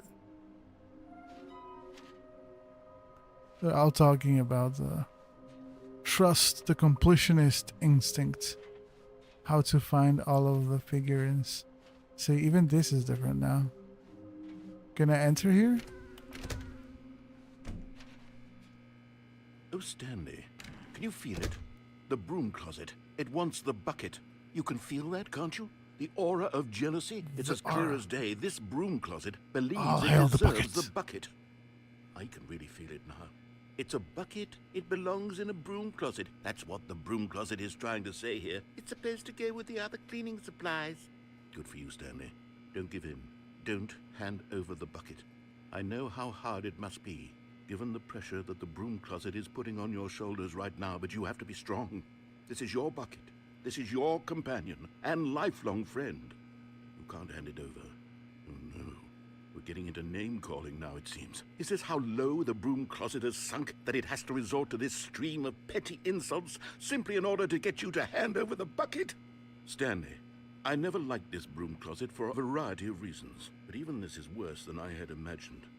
And wait, now the broom closet has the gall to imply that you and the bucket are not truly deep and lasting friends? Oh? That your relationship is purely superficial and convenient? That your life is so banal and meaningless that you'd feel the same sort of kinship towards any inanimate object which happened to lay in your path in an even partially enticing manner? Well, How I've rude. never... Go on, Stanley. Lay into it. Really tell the broom closet off for its demeaning comments. Yes. Expand on the wide variety of experiences you and the bucket have shared together. Go through each of them point by point. Share your journal entries detailing the rich emotional landscape of your feelings for the bucket as they have changed and evolved over the years. Let him have it.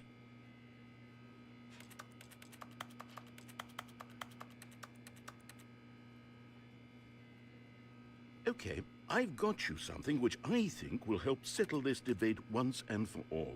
Here we go. There. How pretty Now is it's Stanley. settled. No more debate, no more discussion. Take a hike, broom closet, with all your meandering philosophical diatribes about the nature of cleaning supplies and their relationship to broom closets in the natural order of things. The broom closets. All right, I've got a second sticker back here, and I'm going to slap it on as well because I think it's appropriate. You see? I feel that it works because the sticker is also a bucket. A bucket. That way, if you're ever unsure whether the thing you're holding is a bucket or not, you can look down at this sticker and say to yourself, ah, it's a bucket. There really is a wide variety of applications for this sticker.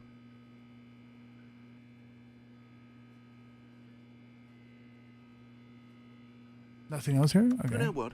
I could take the name-calling and the dismissal of your kinship with the bucket, but now the broom closet is just giving us the silent treatment. And to be honest, I'm sick of the pettiness on display. You can stay here all you like, but I've had it with this impetulant room of cleaning supplies. Easily the most childish such room I've ever been in. I'll see you outside, and we can get on with the story about you and your bucket.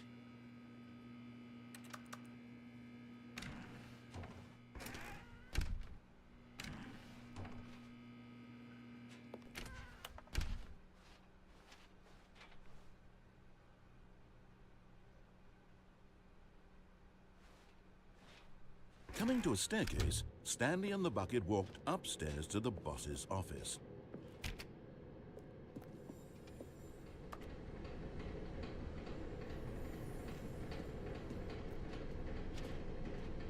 But Stanley just couldn't do it. He considered the possibility of facing his boss, admitting he had left his post during work hours. He might be fired for that. And in such a competitive economy, why had he taken that risk? All because he believed everyone had vanished? His boss would think he was crazy. And then something occurred to Stanley. Maybe, he thought to himself, maybe I am crazy. He looked down at the bucket in his arms. Am I crazy? He asked the bucket.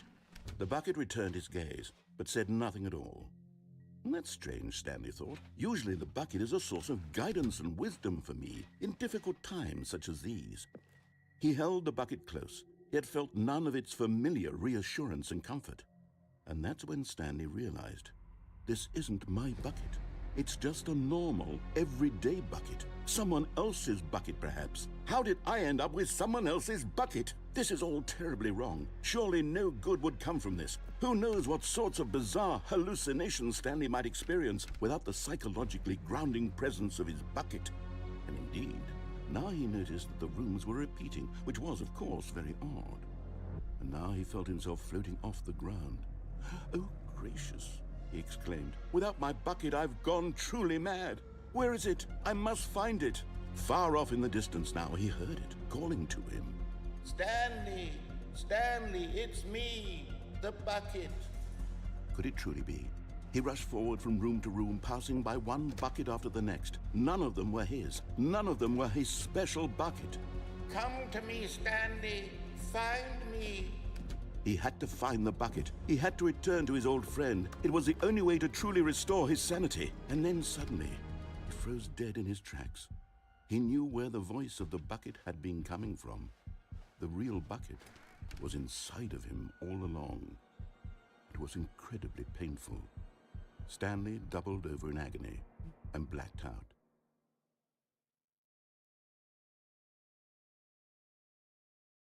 This is the story of a woman named Mariella.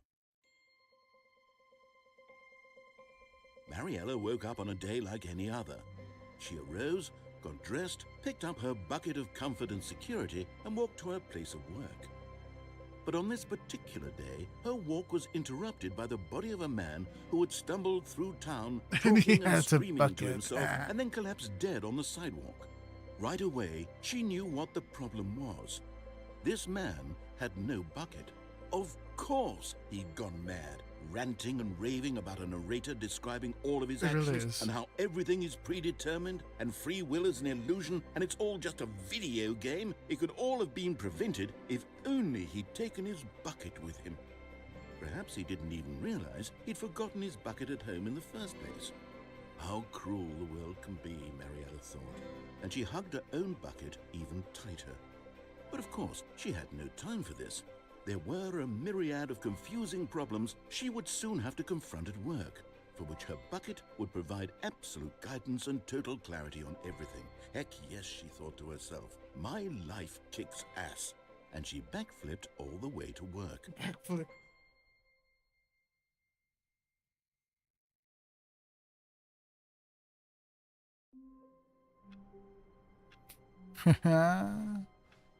All of his co-workers were gone. What could it mean? Stanley decided to go to the meeting room. Perhaps he had simply missed a memo. The confusion and the chaos all seemed to melt away as Stanley embraced the bucket.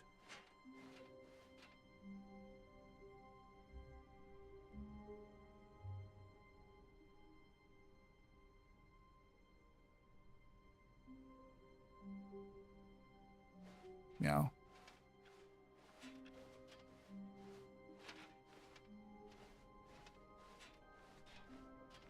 Stanley clutched the bucket tightly to his chest and entered the door on his left. This was not the correct way to the meeting room, but Stanley had felt the bucket calling to him, telling him that the employee lounge was simply the place to be. And here it was. Had the bucket turned out to be correct? Was this better? No, never mind. The Bucket was wrong. Stanley took the door on his left to go back, and so the two of them detoured through the maintenance section and walked straight ahead to the opposite door.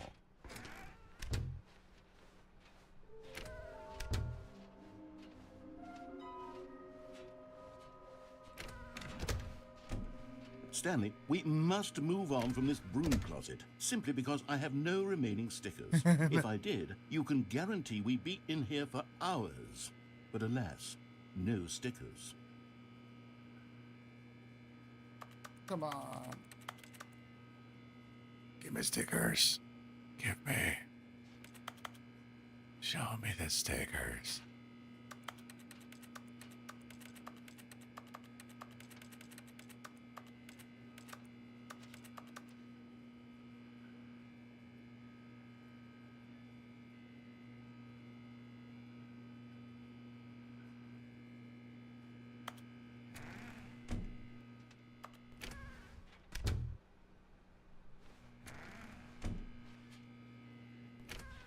All right. Coming to a staircase, Stanley and the bucket walked upstairs to the boss's office.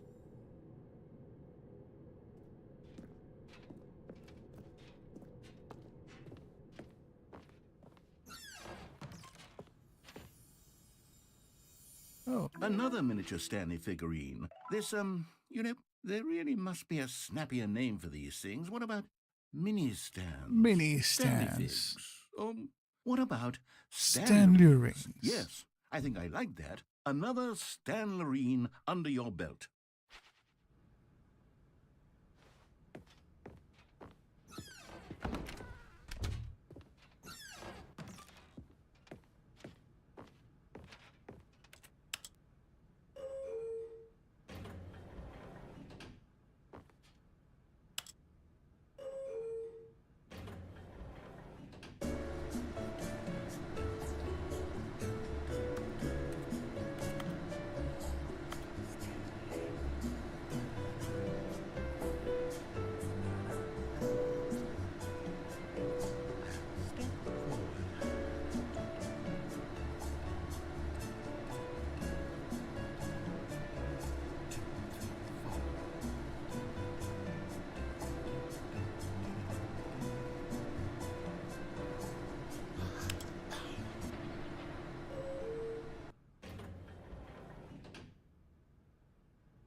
Okay, nothing else happened then.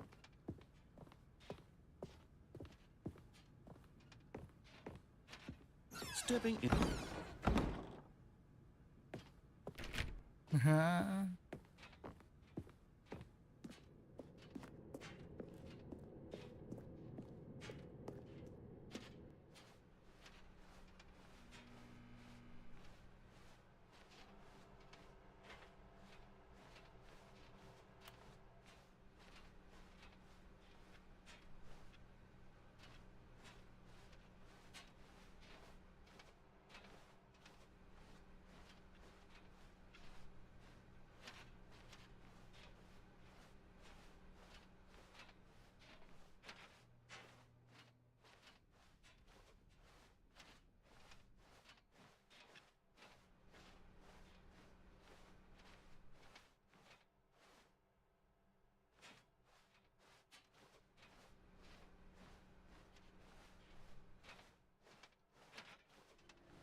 Let's go.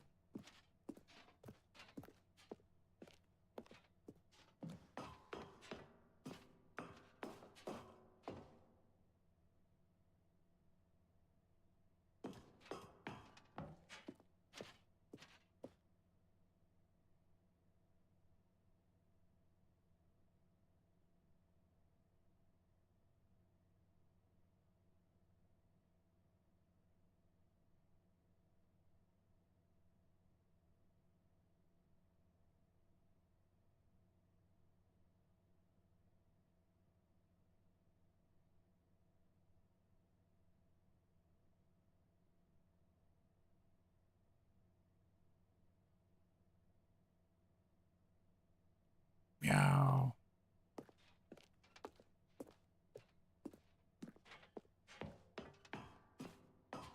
Sorry, I keep just drifting off because I'm looking at something real quick.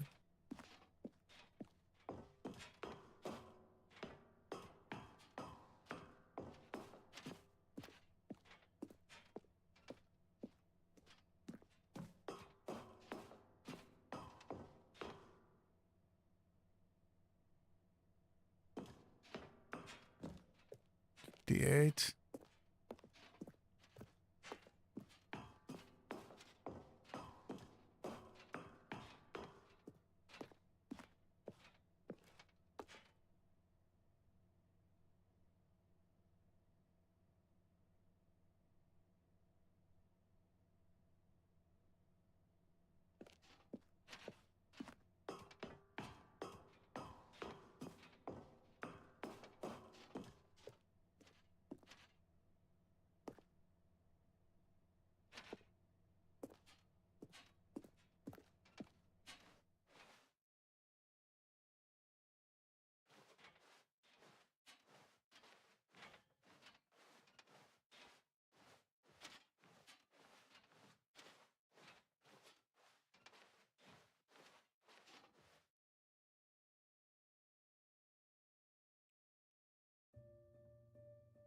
The buckets.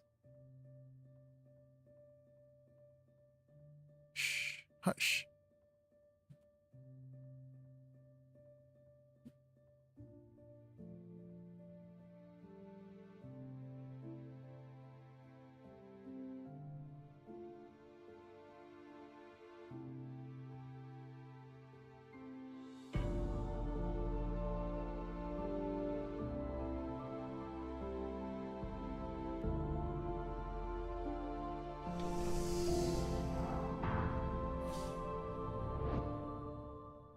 No.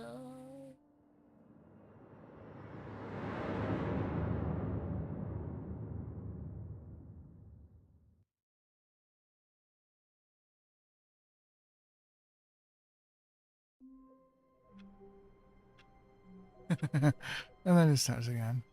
I apologize. I'm actually extremely tired right now. Wait. Hello. This is a recorded message scheduled either by you or a person in your place of work. The purpose of this message is to warn you about the dangers of recorded messages. If at any time you believe you are listening to a recorded message, please terminate it immediately and cease all flow of information from the recorded message into your perceptual sphere. Thank you, and have a pleasant day. That was something different as well. That's interesting. I love that. And on that note, everybody, thank you so much for supporting the stream and for being here, for lurking, chatting, just for showing some love. Thank you so much, everybody that subbed. We are almost 400 subs on the YouTube side, though. We're very close. We are 392, I think. Well, it's not 8 away. And yeah, I'll try to keep doing these more often. I am very sleepy because I had a very long day. But hopefully I'm going to keep playing more games and dual streaming as well, more consistently. I have a lot of games. I'm actually almost had like option paralysis because the amount of things that I had to play was incredible. I'm trying to design a schedule to try to at least make the schedule to make the decisions for me for what to play. This working. It's probably gonna work. But yeah, thanks everybody for being here. Appreciate it so much. And I'll see you guys hopefully tomorrow again. Much love. Thank you everybody for supporting. And good night.